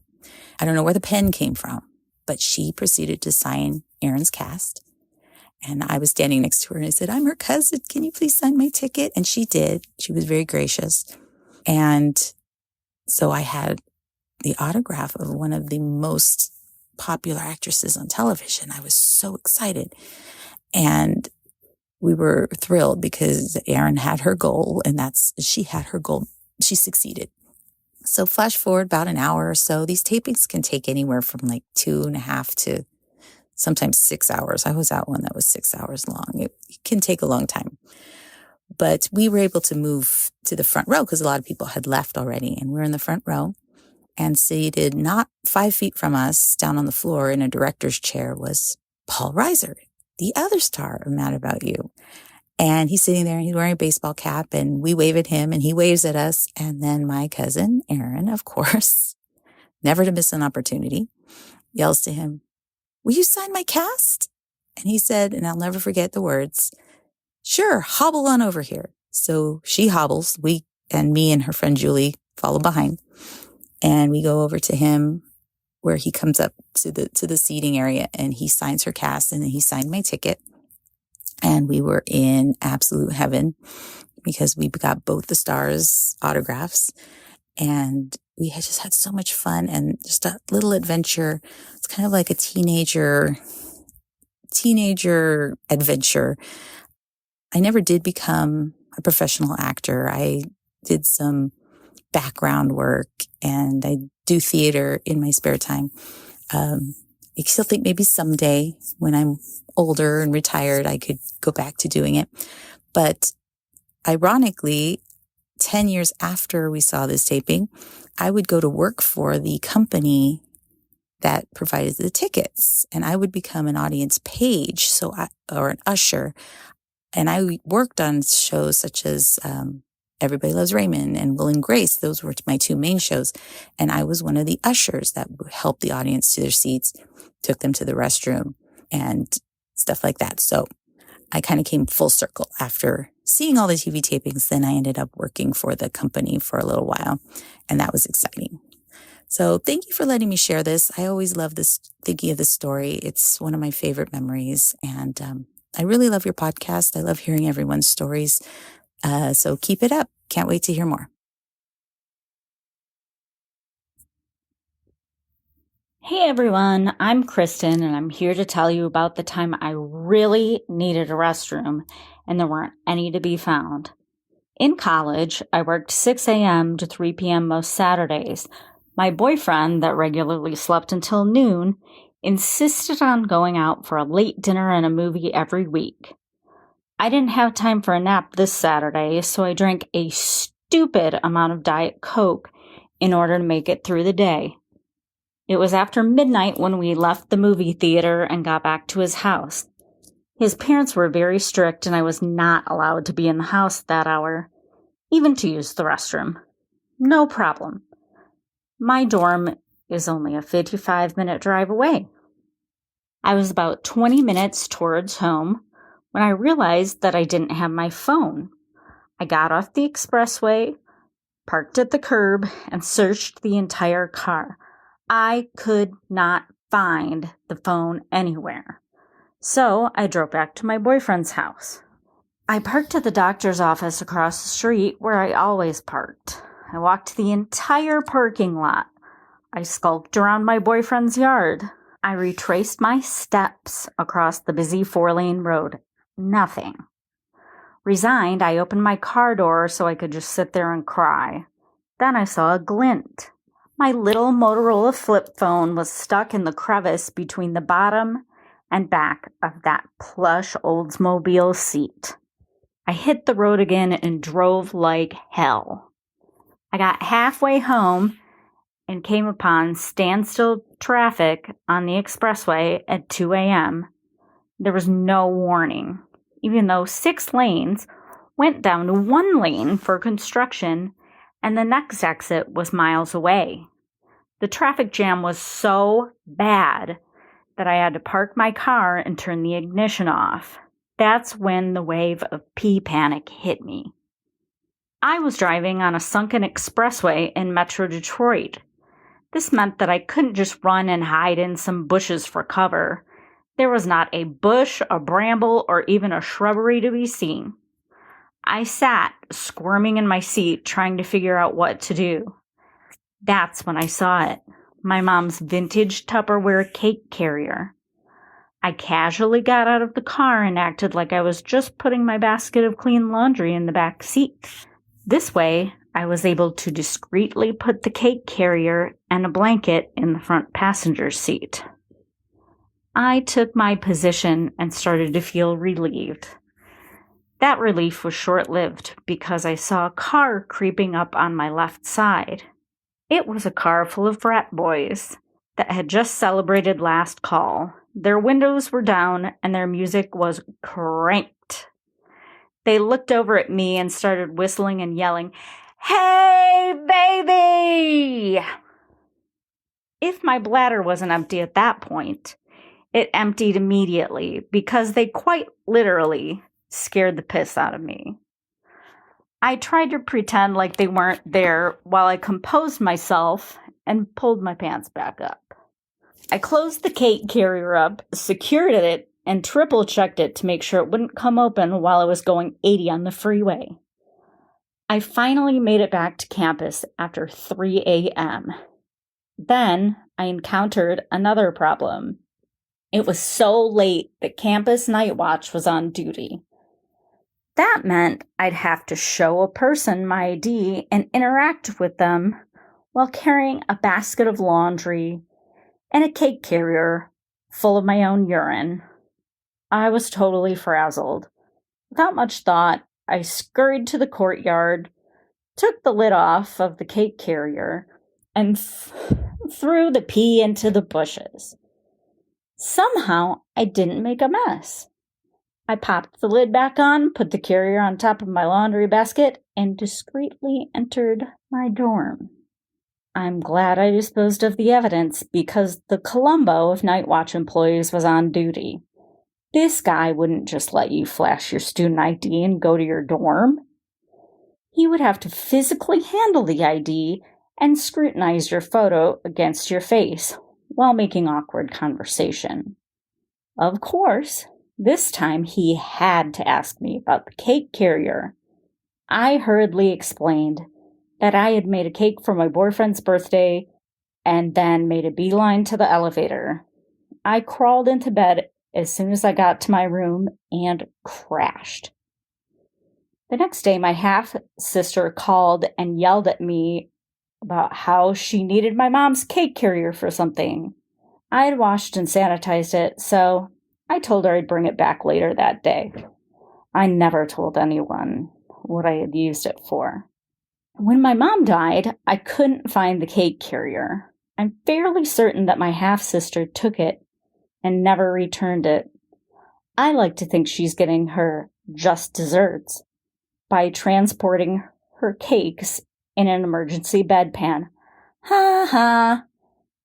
Thank you for laughing along with me, and remember, any pan can be a bedpan if you believe in yourself.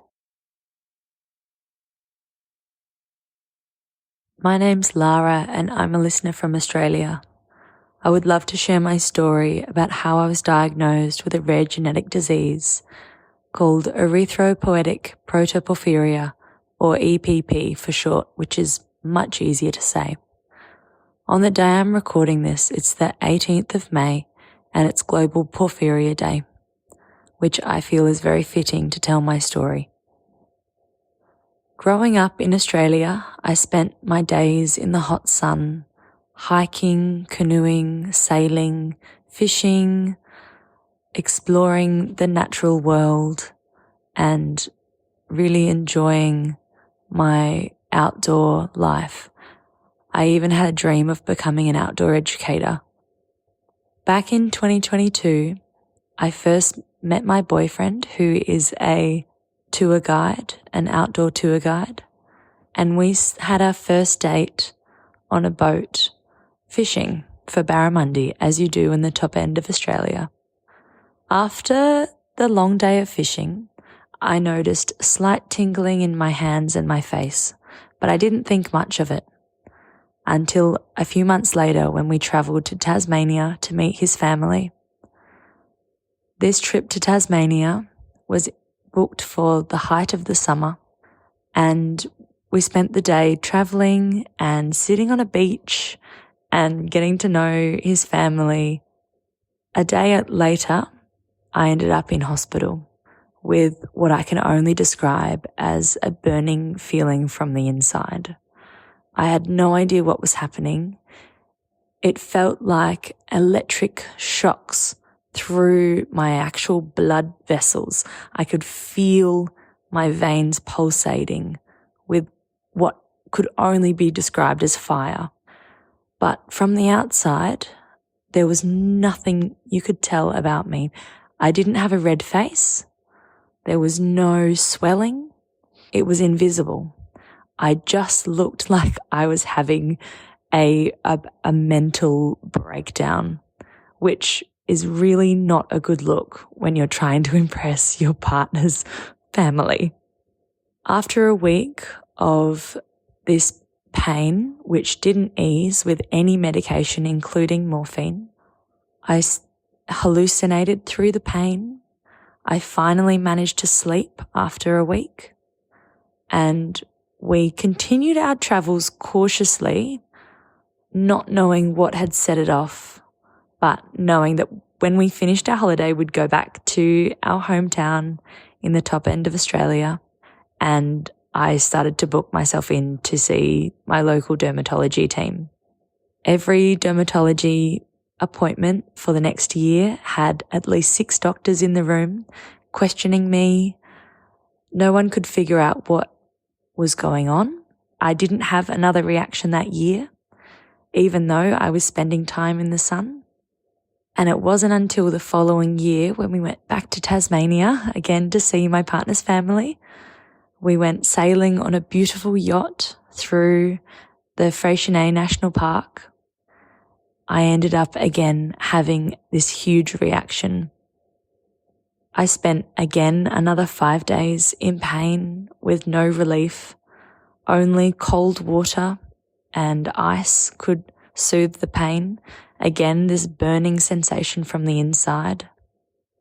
On the 5th day, I got a phone call from my dermatology doctor who diagnosed me with EPP. It was an emotional moment and so full of fear. As I was on the phone to them and they were explaining that this disease is very rare, it affects 1 in 75,000 people. There's no cure. It's not life-threatening, but it's life-changing, and it's a photosensitivity to the sunlight. So in the process that creates my red blood cells, there's a step that's missing. And in some magical way, you can function your whole life, and it just showed up for me, which I still don't understand. I was so scared after this diagnosis. I remember sitting in the place we were in, down in Tassie, looking out the window and realising that even the reflection off the neighbouring roof would affect me. I spent the next few years petrified of sunlight. I stopped all of my outdoor activity. I stopped hanging out with friends. I stopped seeing the sunsets on my local beaches. And it really impacted my planning for the future. And I realised that my dream of an outdoor educator would have to change. My beautiful boyfriend was by my side, and he helped me plan our next big trip, which was 7 weeks in a bus touring New Zealand. This was very scary as the sunlight in New Zealand is quite harsh, but with planning and with advice from my doctor, we did it.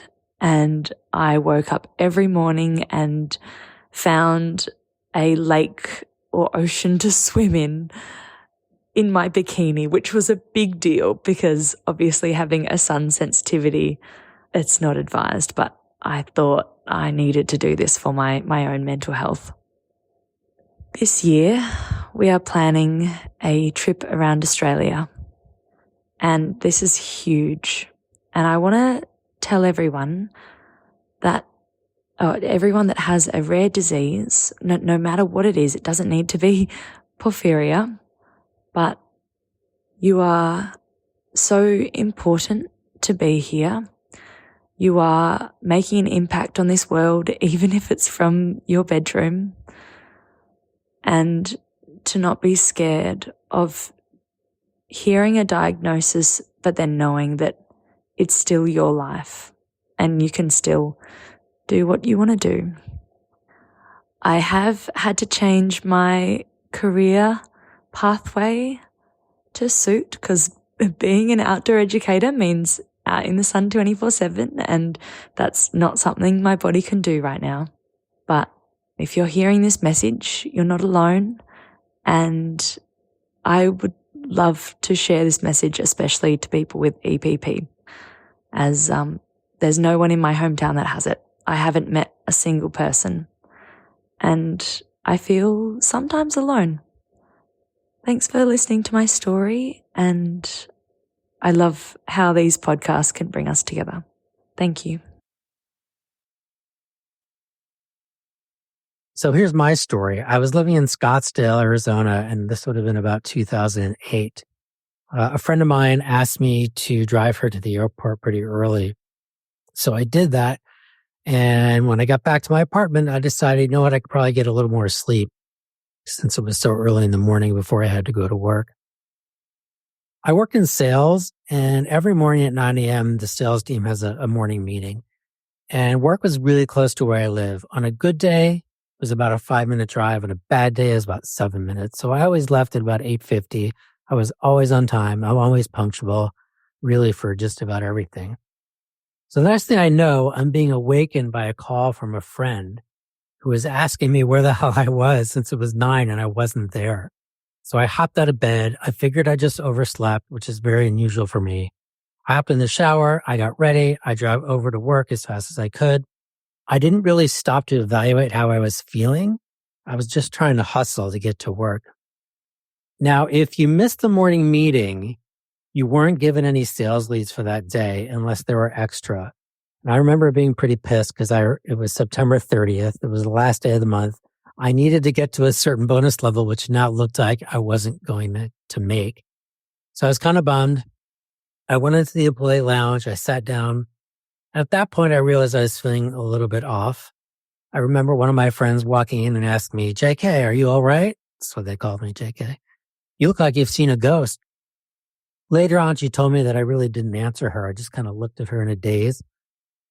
And at that point, I decided to lie down on the couch and maybe rest a little bit. The next thing I know, I wake up, I'm on a gurney. I'm being wheeled out of the building. My friends told me I had a seizure. The paramedics put me into the ambulance and off I went to the hospital. I have no family history. I have no medical conditions that would necessarily lead to a seizure. And that's when I found out that 80% of people who have seizures will never know the reason why, unless you hit your head or, have a bad accident, something obvious, or otherwise you may never know why. They did an MRI. They did an EEG, which is where, they attach all those wires to your head, and they didn't find anything. And they released me a few hours later with an appointment to see a neurologist. In Arizona, they suspend your license for 3 months when you have a seizure. So I ended up heavily relying on my friends. Of course, there weren't Ubers back then.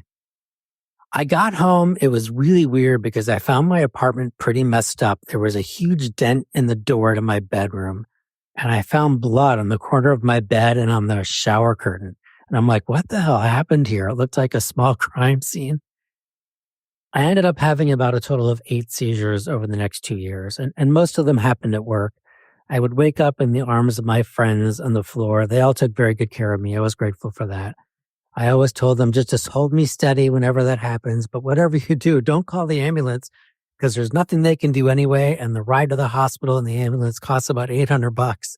Just something I learned the hard way. It was funny. They all ended up calling me Twitch just for fun, which I appreciated that. It was just like I said, for fun. And at this point, no one knew why I was having seizures, even the neurologists. Everyone speculated it was largely emotionally driven. I was going through a divorce at the time, and it was pretty brutal. So one of my last seizures happened the week after my license was reinstated. And by this time, I'm on medication, trying to see which ones work. The doctor and I thought we found the right one, as it had been a while since my last seizure. I was driving home from my work in a new car. I almost always drove with the sunroof open, but that day it was raining, so the sunroof was closed. I was first in line waiting on a red light, about to cross a major 6-lane road, and it was about 5 p.m., so it was pretty busy. And again, the next thing I knew, I was waking up in an ambulance, and I remember saying out loud, no, not again. I was told I was in a car accident. Apparently, while waiting on the red light, I had a seizure and gunned it across the intersection on that red light. My car ricocheted off the back of another car on the other side of the intersection. So thankfully, there was no contact with any car in the intersection itself. It's kind of a miracle. I bounced off that car right into a light pole. The car was totaled, and the light itself at the top of the pole sort of wiggled, I was told, and then dropped down onto the top of my car. So I just thank God that the sunroof was closed. Otherwise, the outcome of this may have been a lot different. So I'm lying in bed at the hospital, and an officer walks in and proceeds to issue me a ticket for failing to control my vehicle. I said, well, no shit, I couldn't control my vehicle. I had a seizure. He wouldn't budge, though. So he actually gave me the ticket. I was determined to get out of the hospital as quickly as possible because my sales team was having a quarterly award party at a local casino. I was getting an award, and I couldn't not be there. So I walked out of the hospital 2 hours later, got in a cab, and I went to the party. Everyone was like, how are you even here? I said, as usual, there's nothing they can do. Ironically, after about another year, I got a $1,600 bill from the city to repair the light. Talk about insult to injury. So now it's 15 years later. I haven't had a seizure since. We found the right medication after about 2 years. I'm no longer considered an epileptic. Looking back, I can say that I'm so grateful for my friends, and even more grateful that I didn't hurt anyone in that accident or any time at all for that matter.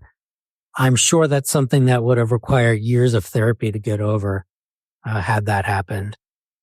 Now looking back, when people ask me how I survived that accident, I simply reply with one sentence: divine intervention and Mercedes-Benz.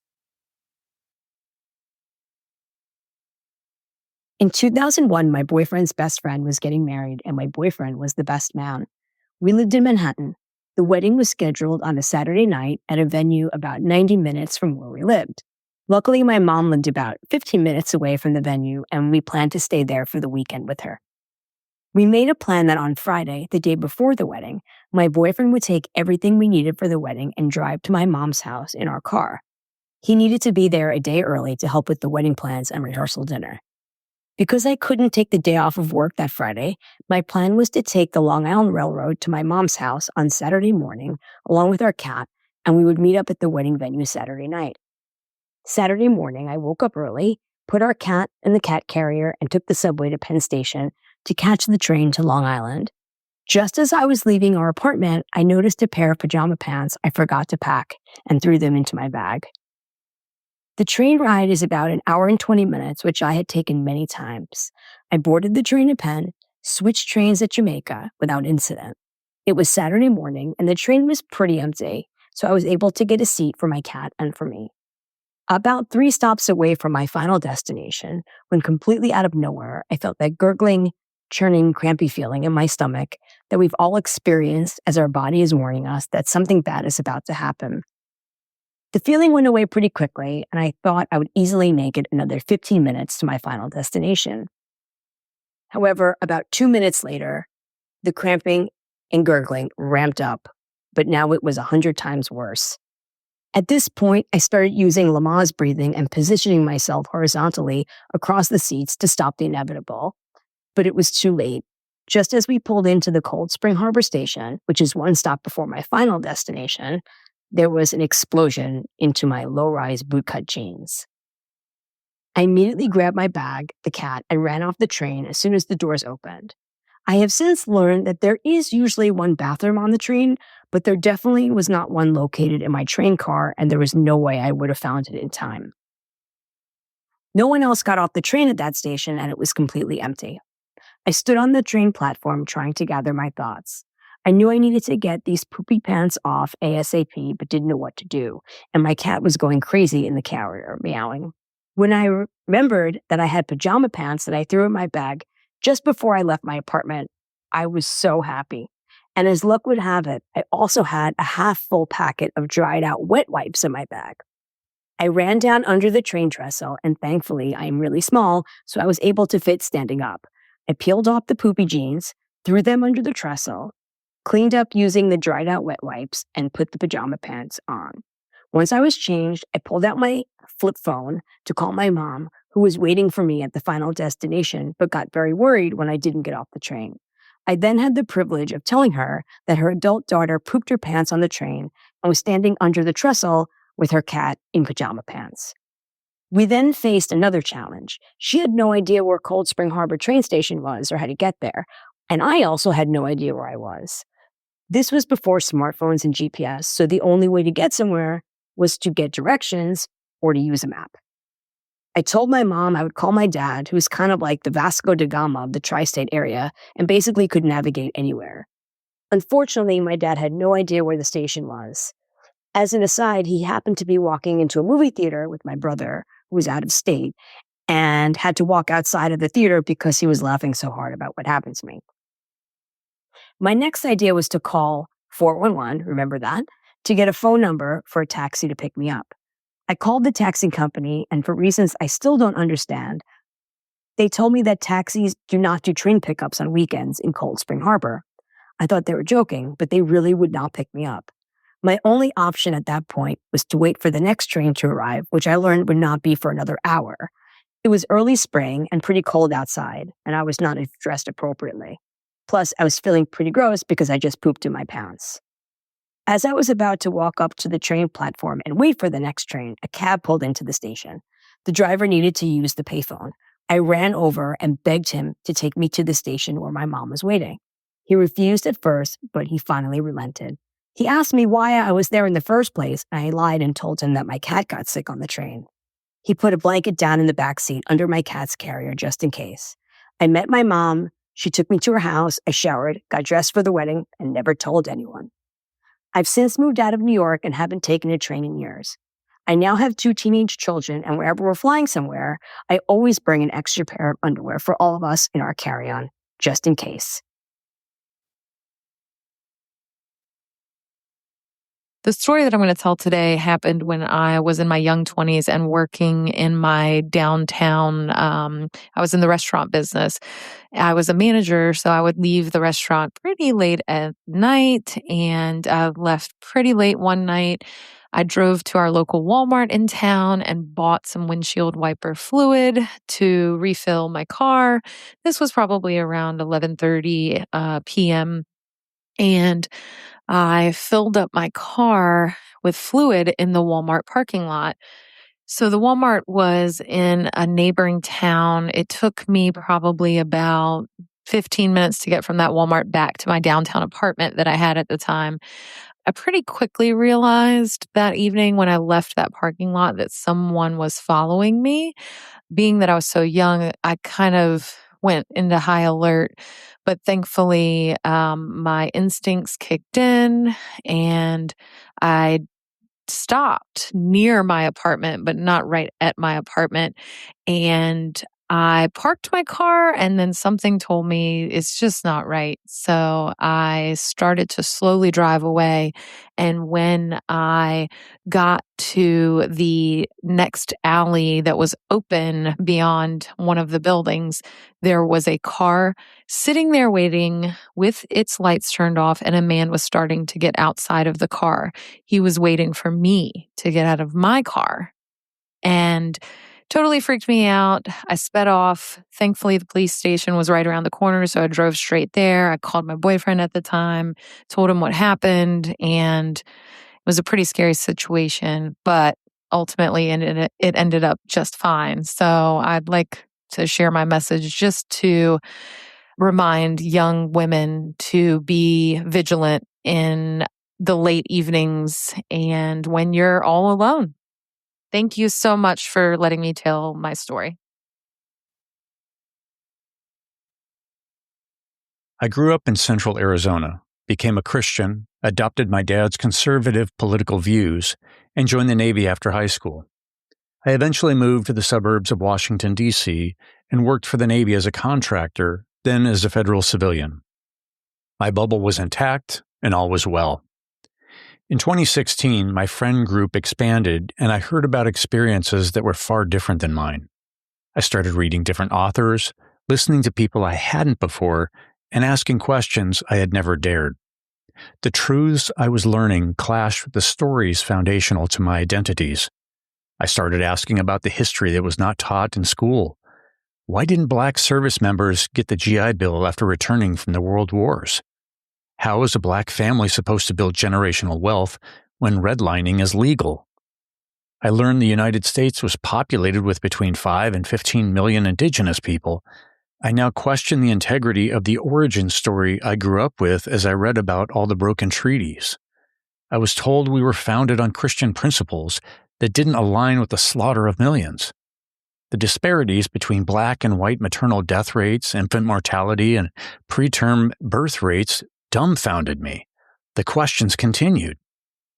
I had been taught to love my neighbor and stand up for the oppressed, that all of our laws were just, and if you just pull hard enough on those bootstraps, the American dream is yours.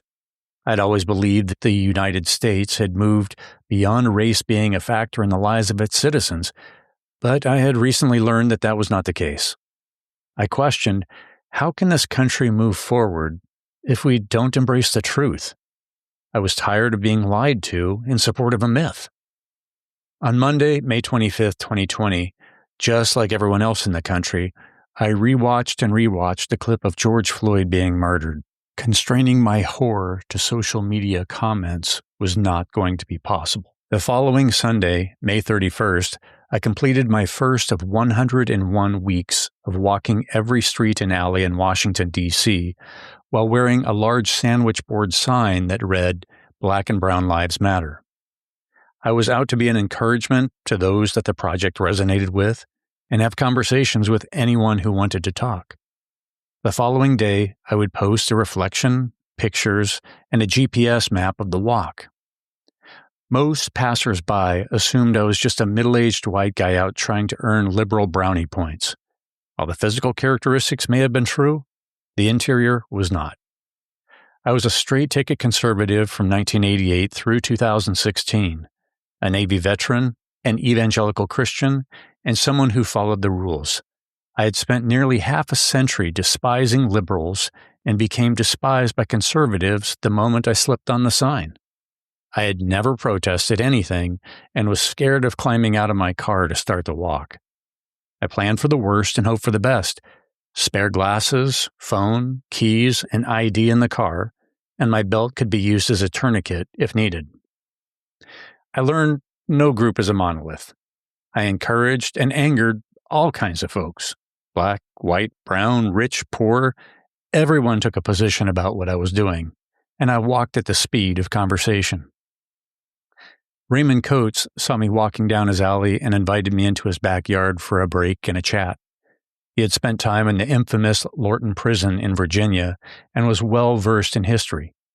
After nearly 5 hours of eating lunch, sitting through a rain shower, and discussing seemingly every topic we could, I headed out to finish the day's walk. Walking up a dead-end alley, a woman walking the other way said, "Hello, Mr. Officer, because there's no way a white man carrying that sign through my neighborhood is not a cop." A pair of neighbors were sure I was CIA, but they were kind enough to give me a baggie of fresh figs for the road. Buddy Harrison had spent time in prison and became a close friend. He was proud of the free food pantry he had installed and kept full, located in the field across from his house, and the boxing gym he ran to help the neighborhood youth stay off the streets. Sadly, he was gunned down on his front porch. A couple streets over, a woman started our conversation by leaning out her window with the question, "Are you packing?" To which I needed her to explain what she meant at first, and I said, no. I didn't carry any weapons, as I knew it would compromise the open-hearted vulnerability I carried as my defense. Perhaps naive, but I had a sense that I was protected in potentially other ways. The most credible threat was from a black man who didn't like my smile nor my sign. He threatened multiple times to send the largest dog that I had ever seen to attack me if I continued down his block. As he restrained his dog, I tried twice to appeal, but the threat remained, and I turned around. The day before my final walk, I returned and completed the 50-foot segment of road I had missed as a result of this interaction. And for the record, yeah, I was nervous. Walking through a predominantly black neighborhood, a white guy a few years older than me, wearing a navy ball cap, carrying most of his possessions on his back, asked for a couple of dollars. I was out of cash by that time in the day, but tried to learn more about his story. Over a 15-minute conversation, he oscillated between begging for money and pulling out his empty hand to make a pistol and threatening to shoot me in the head. Soon enough, the neighbors pulled out their cell phones to record the spectacle of these two middle-aged white guys, one wearing this large yellow sign and the other screaming into his face, threatening to shoot him with an imaginary gun and calling him a white blue-eyed devil. For the record, we're both white and both have blue eyes. When we parted, I wiped the spittle from my face. An app tracked my steps to ensure I covered every street and alley. After 4 million steps, the distance from Washington, D.C. to Las Vegas in a straight line, with the longest daily walk being 28.6 miles, after 1,300 conversations, and Raymond being the longest, 5 pairs of shoes, and remarkably, no parking tickets or thankfully muggings, I finished the walk on the now removed Black Lives Matter Plaza in front of the White House. Additional lessons learned: reflective white crosswalk paint is slick in the rain and water freezes on it before it does on the blacktop. During a long walk, porta potties at construction sites are a legitimate lifesaver. Wearing a sandwich board on windy days sucks. White people don't have the language to talk about racism and inequality. Splitting the district into black, white, and diverse neighborhoods, the data was stark. In black neighborhoods, I averaged 28 conversations a day. In diverse communities, there were 15, and in white neighborhoods, I averaged only 4 conversations per day. And this was in progressive DC. I can only imagine what this metric would look like elsewhere. Walking through the neighborhoods, it was evident where redlining had previously occurred, as indicated by the level of infrastructure in the built environment. I witnessed the beautiful homes, which indicated great wealth, and the creative beauty of the impoverished community. A 30-something white guy asked if I could regularly walk his wealthy neighborhood, as he had witnessed his white neighbors yell at black runners as they ran through the streets. For folks that look like me, this conversation feels like a chore. For others, it's a matter of survival. I traded myth for truth and learned a great deal about Washington, D.C., its people, myself, and the journey ahead for this country to fulfill the promises of the documents and the ideals that we hold dear.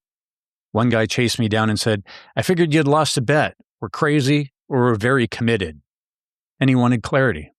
I assured him there were no wagers involved. However, I think the truth is a mix of the others. I don't have it all figured out.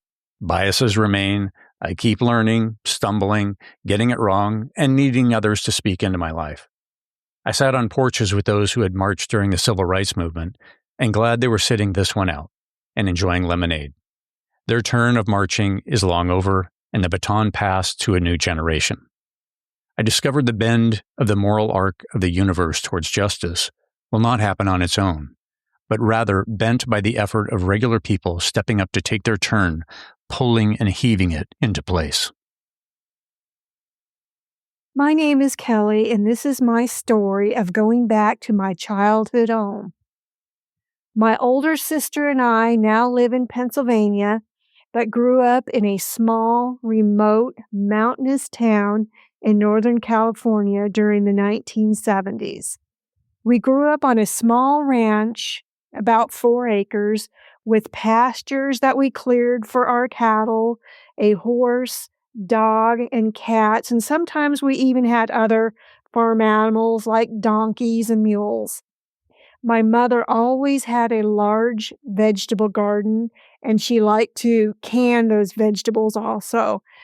My stepfather even built her a greenhouse so we could have more vegetables, and he even built a bridge that went over the creek on our property. As kids, we worked like crazy maintaining these fields, the animals, the garden, and the house. We always had fresh meat or fresh or canned vegetables. A few years ago, my sister and I went out to California to meet up with our family out there. They no longer live in that part of town, and we thought it would be fun to see the old homestead and relive memories of our childhood. We piled into the car with our cameras at the ready and drove up to our old house. I did say that we were from California, but I didn't say that we were from a certain part of Northern California known for a certain illegal crop. Once we drove up to the house, still with our cameras, we were met by two very large guard dogs. We could see that there was now a privacy fence all around the property that was about 10 feet tall. The people that were living in the house, they were actually friendly and welcoming and wanted us to come in. We were a little nervous at this point because we could see that all the fields were overgrown. Mom's garden was overgrown. The greenhouse was overgrown, and our 4 acres was overgrown. All of these plants had to have been about 10 to 12 feet tall. We were nice, but we felt like we should leave as soon as we could because we did have our cameras in our hands. We backed away politely and got out of there. And that is my story of how upset I was at going back to my childhood home because we worked so hard and now it's all gone. The question was, what makes you weird? My answer is that I collect golf balls every single day. It's the ultimate adult Easter egg hunt. We live on a private golf course, but the land near it is public because schools back up to it. So every day I walk the 2.5 mile outer course to collect golf balls, and I usually hit the jackpot.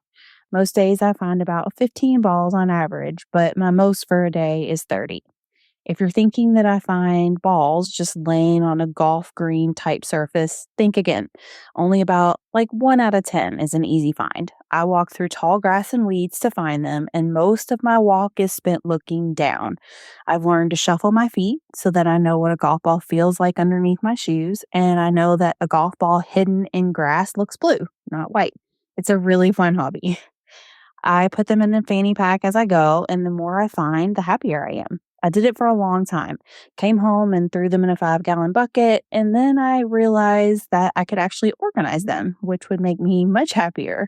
And when I realized how many I had, I thought maybe this could actually be profitable as well. So I had about 3 5-gallon buckets, and this took me a while. I sorted by brand and type. I realized at this point that golfers do certain things with their balls to keep them from getting mixed up with their playing partner's balls. They have special balls, special markings, etc. So I've seen some fun things. Balls with hamburgers and hot dogs, monogram balls, balls with college logos, balls with band followings, like Dave Matthews Band has a fire dancer, the Grateful Dead Steely.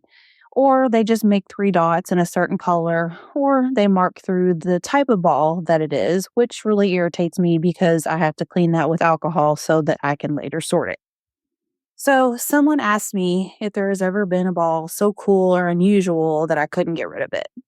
Well, I'm really not a sentimental person. I'll pretty much sell anything if it'll bring money. But my dad used to play this course too, because he also lived in this neighborhood. And I had been collecting these buckets of balls for a long time before I decided to sort them. My dad had been passed away for about a year at this time. So when I first dumped them out and was going through them, I definitely wasn't expecting anything sentimental. I was just kind of learning my way and seeing these different types of balls and figuring it out. But I did come upon one that felt sort of odd, and I figured that I just got a scuffed up ball that would end up going in the trash. Nobody wants those. But no, it happened to be my dad's golf ball. Like I said, I was just put them in a fanny pack and emptied them into the 5-gallon bucket at the time. I never looked at them, so I didn't know this was in there. But my dad was a military guy. So, as was his nature, he had his own special system.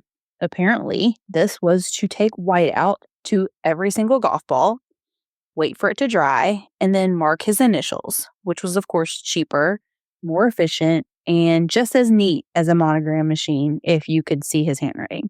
I was beside myself, of course. I FaceTimed my brother, showed it to him, and we both cried. and this is the only ball I have ever kept, and definitely my most awesome find to date. Who knew that that golf ball was out there waiting for me? I now sort golf balls every day when I get home from my walk. This is my weird, fun, relaxing hobby. I get sun, podcast time, alone time, exercise, and of course, I also now sell these balls on Facebook Marketplace.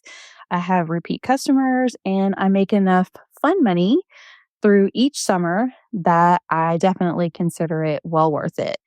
That's what makes me weird, and thanks for listening. A few days before New Year's Eve, 2020 to 2021, I came home from work kind of late, around 10:30, and it was a frigid winter night. It was very quiet out, like it sometimes is in late December. Our apartment is in a single-floor ranch-style apartment complex at the far end of our side of apartments. As I walked past the first apartment, I heard the voices of the man and woman who lived there, and it pierced the silence I was enjoying in a totally disturbing way.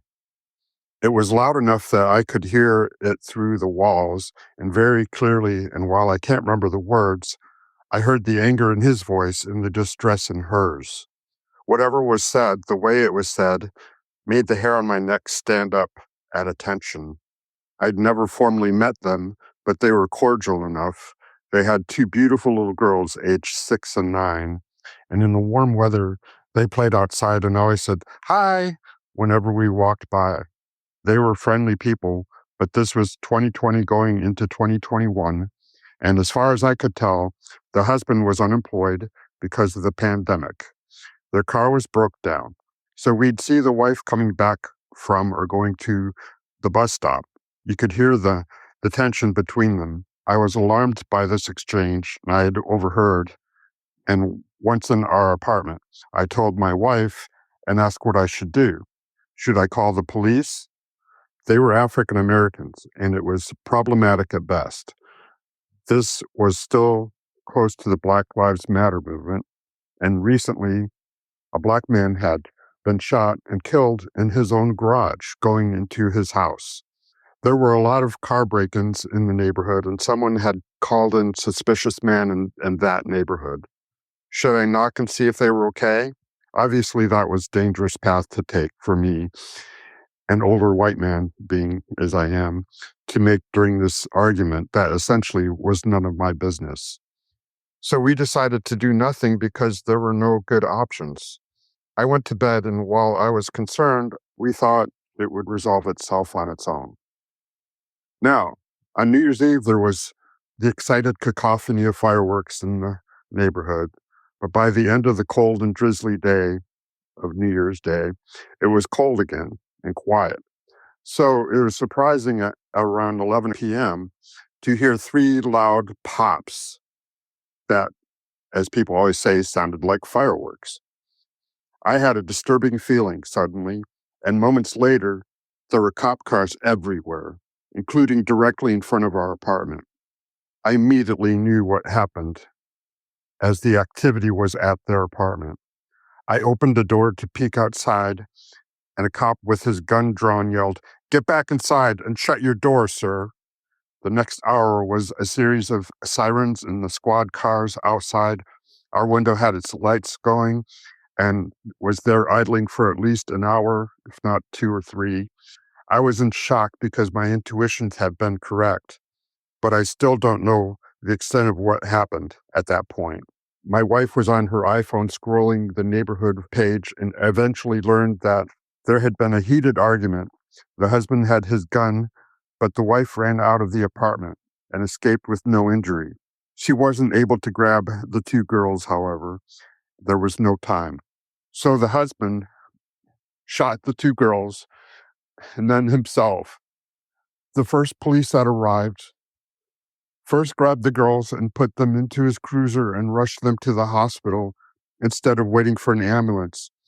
The girls were beyond saving, having died when shot, but I admired the officer for his quick thinking and acting. This was a horrible start to the year 2021, with January 6th days away. I had a deep sense of guilt, even though my Facebook friends agreed There was nothing I could have done. The cold, miserable days that followed brought me little peace. There was a crime scene tape up and some toys on their patio. There's a memorial for the girls who were buried together. There was no funeral for their father. I couldn't go to the service. It was just barely post-COVID. But mostly I knew that I'd just be this older white dude nobody knew, just standing there, just sobbing and bawling over it. After a thorough cleaning, the apartment was rented out to this family we call the Hillbillies. I eventually stopped parking on that side of the apartment and started parking on the other side, further away, but not a constant reminder. I couldn't walk past that apartment for about a year without thinking of them and getting sad. In the years since we stopped celebrating New Year's and New Year's Day, like the one just passed in 2025, I wrote this back in January. They're a solemn reminder, and I doubt my feelings of guilt will ever go away. So now you have it, and I think I almost made it through without crying, but I might do so now.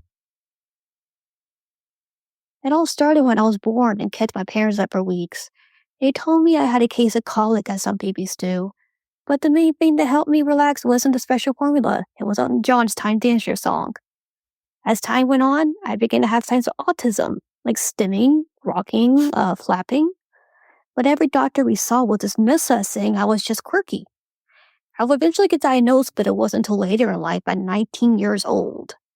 Meanwhile, school was hard for me. At the school I grew up in, they will pull me and a few other kids who were going with the same problem into a different classroom to accommodate us better, mostly for math or reading. I did the best I could. I took Ritalin, I sat at the front of the class, and even stayed inside from recess sometimes just to repeat a test. But the biggest problem nobody knew about is I had difficulty seeing. I had glasses, but they would last only maybe a year, maybe 6 months, and then my vision was just bad. We knew we always had needed glasses, but the problem is that I squinted a lot and got sensitive to too many lights. It just so happens we decided to move to another city, and my new eye doctor noticed I had cataracts. I would need surgery on both of my eyes. I was a little nervous about having someone cut open my eyeballs, but thank God for anesthesia. Let me tell you, though, I stood at a patch of grass a few days later and married my new clear vision. It wasn't just a blur of green anymore. I could now see every single little piece of grass laying on their own directions and against each other, below each other. It was beautiful. You never know you're going to take advantage on a daily basis. Just wow. Also, my grades got so much better in school now. I'm learning in a regular classroom. My surgeries didn't stop there, though. I started to get some stomach problems in high school. At times, I couldn't eat more than saltines and apple juice. Okay, now that I think about it, it could have been my anxiety too. I was afraid of throwing up the entire time. I was taken to a doctor who eventually took out my gallbladder. It was like night and day. I could eat McDonald's again like a teenager should. Simultaneously, in high school, my periods were just terrible. I mean, periods are always terrible, but mine's just would disappear for 6 months. Maybe a strawberry a week. Maybe so light I didn't need a pad. Maybe so heavy I was like, should I go to hospital? And yeah. Years later, I was working at Chick-fil-A and sat down in the middle of the floor because my head felt so lightheaded and dizzy. So they sent me home. I went to the doctor, and the only thing that they could decipher is my thyroid is out of range. That gland of mine was working way too hard, so they called it Graves' disease. The same doctor that removed my gallbladder ended up taking my 6th thyroid too, which is kind of cool to be honest. I'm still figuring out my health to this day, so I've been prescribed plenty of medications for various things. And sometimes it's hard to know when I'm really sick or not. Before I go to work, I'll get a upset stomach, diarrhea, whatever, and I'll just have to go in anyway because it's most likely my IBS acting up again, not food poisoning or anything. Before I tell people I have 5 surgeries before and counting as a young adult, they just give me a look of pity. Instead, I just shrug of my shoulders and quoting Monty Python, it's just a scratch. At the end of the day, It's how you react that matters most. I just wanted to tell you the story of the time that I decided to help a stranger. A little bit of backstory. I was raised by immigrant parents and I'm a first-generation American. So my siblings and I grew up having to interpret and translate everything for them at really young ages. I saw the struggles of navigating in a country that is not their own and that doesn't always particularly want them here. So growing up, I always had a really soft spot for immigrants, especially if they didn't know how to speak English clearly. This probably happened when I was around 18. I was walking towards my bus stop after a long day at school, and I hear this man yelling at the bus stop at someone who I couldn't clearly see. As I got closer, I noticed that the person he was yelling at was not fighting back or saying anything. In fact, she was sitting on the bench, waiting for her bus, trying to look away or look down, as this guy is yelling at her at the top of his lungs, saying horrible racist things that I won't repeat here. But some of the things he was saying was, why are you not saying anything? Is it because you don't speak English? Is it because you're stupid? When I heard that, I immediately locked into the situation and I quickly recognized that the woman that he was yelling at was Hispanic like myself. And I immediately got enraged. Not only that, but she was actually an older woman. She could have easily been my grandmother. I don't really know what came over me then and there, but this feeling of injustice just took over and I just started yelling at him. I told him to get away from her. I told him to keep walking and I told him to stop being racist. I didn't touch him, but I kind of got him out of the way and I sat next to her. I looked her straight in the eye and I told her to not engage with him. I told her to make conversation with me and I asked her where she was from. And just as I suspected, she was from the same country as my parents. But as we were making small talk, the man continued to yell, and this time he was yelling at both her and I. I got up and I told him to get away from her and to leave us alone, and again, to stop being racist. And I just kept yelling at him until he finally gave in and walked away. I sat down again and I continued talking to her and I asked if she was okay. I could tell she was scared, but also that she was very thankful for me. I stayed with her until her bus came. I got her on the bus and I made sure she was fine.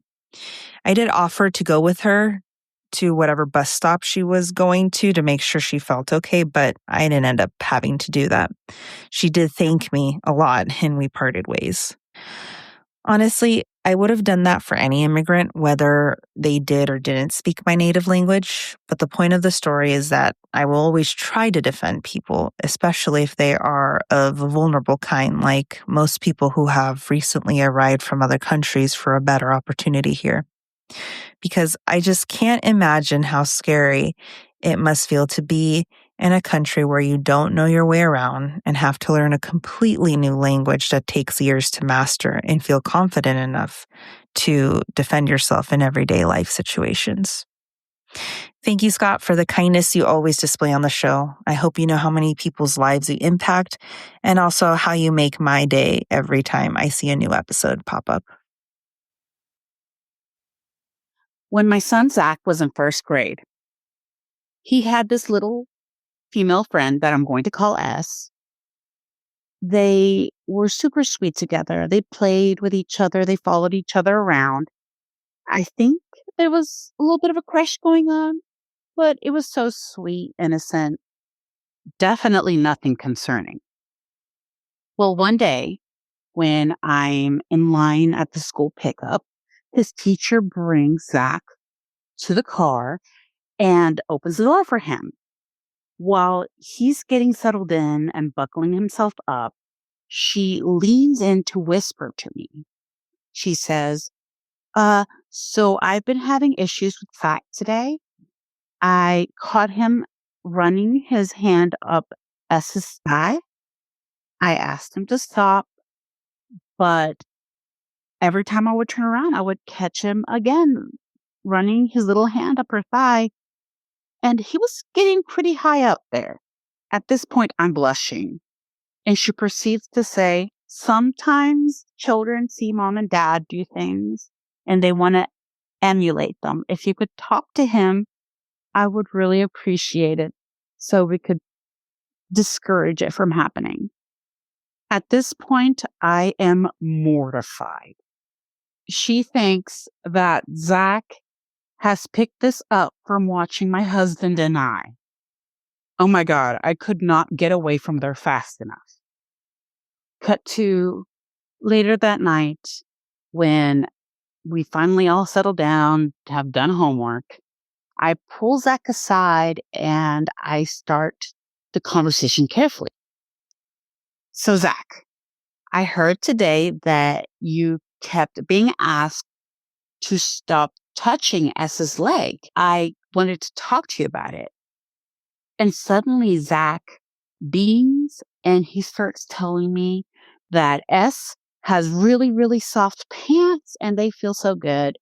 And she was showing them to him. And I was a little confused by it, but I went ahead and let him know that it's impolite to get into somebody's personal space.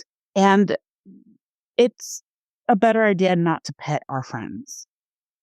Next day, I'm at school and I happen to run into S's mom. I don't know if she knows about what happened yesterday, but I brace myself in case the conversation comes up. And she starts talking to me about how she had gotten herself and S a bunch of new clothing and how S was really excited about them. It turns out she had gotten S LuLaRoe leggings, which are advertised as being buttery soft.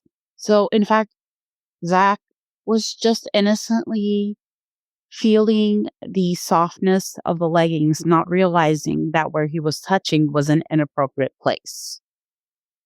Thanks to those damned leggings, though, now his first grade teacher probably thinks that my husband can't keep his hands off of me and he's feeling me up around Zach. On the surface, my story does seem simple and perhaps not noteworthy. However, the impact this encounter had on me left a lasting impression. I work with plants for corporate clients, and this job takes me out and about within my community. As I am out in the public, I get to chat with people regularly, and it generally is positive interactions with other plant lovers. Conversations usually revolve around plant care and maintenance and only last for a few minutes at most. This last spring, I was working outdoors for a local restaurant chain planting their spring pots. It was one of those early, warmish spring days with a spring rain threatening to start any minute. I had AirPods in listening to a podcast when I saw a woman watching me. I will admit my initial reaction was to not make eye contact, hoping she would continue on and not want to talk. I lingered a little longer at the pot I was working on, thinking she would see I was busy and move along. When she didn't leave and was very obviously watching me, I decided to get it over with and make it a quick and passing pleasantry. As I remember the encounter now, I removed an AirPod to say hi as I hustled past her, trying to look like I was on a mission. She said something about the plantings looking beautiful and how much they lifted her spirits. I, of course, thanked her and said some appreciative words. But I could tell by her body language and aura that she wanted to talk more.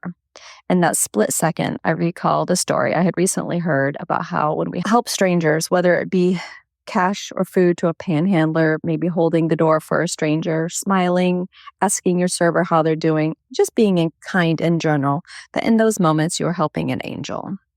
Something about that story just stuck with me. And now that I try to remember where that even came from, I don't even know. Maybe I just made it up. Anyways, in that split second, something told me to stop. Just stop and give her my full attention. It was so clear that in that moment that she needed somebody to talk to. She was elderly, and in that conversation, I learned that she was a widow and that she had a daughter who was a doctor that lived out of area, but that her daughter was worried about her. That day that I was talking to her, she had been the first in 3 weeks that she had the energy to even leave her house. She had been battling an illness for about a month. Up until that illness, she was always extremely active, and being sick had not only left her physically drained, but very clearly emotionally. She had decided that day, even though she felt like she had no energy, that she was going to go to her favorite restaurant and get a green smoothie. We chatted about her family, my family, plants, how important physical activity is as we age, the weather. We pretty much covered it all. I really have no idea how long we talked, but it was lovely. Nearing the end of our conversation, I felt her move closer to me physically, and she just started sobbing quietly. And at first, I really didn't know what to do. Then she told me that me stopping to talk to her meant more than I would ever know. Even though I was covered in dirt, I instinctively hugged her. I told her that I was so happy to have met her and loved our conversation. Then, just like that, she went on her way. I turned back to my plants, and after a second, I realized I didn't even know her name, and maybe I should get her name. Maybe even her phone number. We just really connected despite our 40-plus year difference. I turned to look out in the direction she had walked, and nothing. Nobody anywhere. I watched for car taillights on all the cars in the parking lot. Nothing. So I don't know. Maybe she was an angel. All I know is that encounter gave me so much hope and love for my fellow humans. It was a wonderful reminder to just stop and see the beauty in everybody around us, and to never, ever be too busy to stop and have a moment with a stranger. Because as much as she recognized that she needed that day, I obviously needed her too. Let me start with a little backstory. My family's always been very outdoorsy. And when I was growing up, we had a tradition around Halloween every year. We'd head up to the Adirondack Mountains and we'd go backpacking, and we'd meet up with another 20 or 30 people. It was called the Halloween hike. And while we were up there, we would hold strange pumpkin ceremonies and sing pumpkin carols. It was a lot of fun. So did that as a kid. When I started a family, I wanted my kids to experience that as well. So I went on the hike when I was pregnant, no problem. And then when my son was 5 months old, we went on the hike again. Now, we didn't really feel up to backpacking and tent camping with a 5-month-old. So we found that the Adirondack Mountain Club had little cabins, very rustic cabins that you could rent. So we did that for a year, had bunk beds, and it worked out really well. So that was a go. The next year, my son was 17 months old, and my dad and I decided, hey, we want to get out there even earlier. So just the two of us went out on Friday, and we were going to hike up Friday night with my son. So we drove out in the afternoon. We got to the trailhead. He was hiking all the gear, although we didn't have a tent. We didn't have sleeping bags. It was just, our clothes and some food.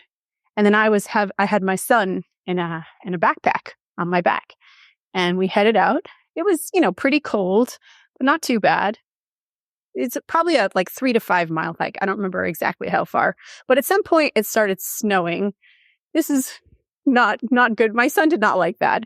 He didn't like the snow coming down in his face, and it was getting on his favorite stuffed animal, Mr. Lovey, he was called. And every now and then he would throw Mr. Lovey in a fit of rage, and Mr. Lovey would fall on the muddy trail. And yeah, that wasn't great. But, it wasn't terrible. We were trying to keep him happy. We were singing songs, hiking on the trail. And then right around sunset, we finally made it up to the cabin. Same cabin we've been at last year. But this time, my dad went to enter the code that the Adirondack Mountain Club had gave him to get into the cabin. There was a lock with a combination, kind of lock of some sort, and it didn't open. And now it's sunset. It's snowing. There's probably a couple inches on the ground. My son is crying. And I'm like, where are we going to sleep? Because no tent, no sleeping bags. My toddler. It was not a good moment. Luckily, my dad had remembered there were some more cabins up a little further on the trail. So we kept going, and we found it was a bigger cabin, and there were people in it, and they were inside. So we talked to them. It turns out they had reached the cabin. It also wouldn't open with the code, but luckily one of them had a screwdriver, and they had managed to somehow pry it off or break it open it somehow. So they loaned us that screwdriver, headed back to our cabin. It's full dark now. We managed to break into our cabin and give them back their screwdriver. So it was basically a happy ending. I mean, clearly someone screwed up the codes, because there's a lot of people trying to get into cabins that weekend, and they were locked. But the rest of the family joined us the next day, and we had a grand old time. Unfortunately, the Halloween hike tradition is now no more. the people running it, like my dad's now in his 80s. And so, yeah, they just got to where they couldn't really do it anymore. But I have decades of wonderful memories to think back on.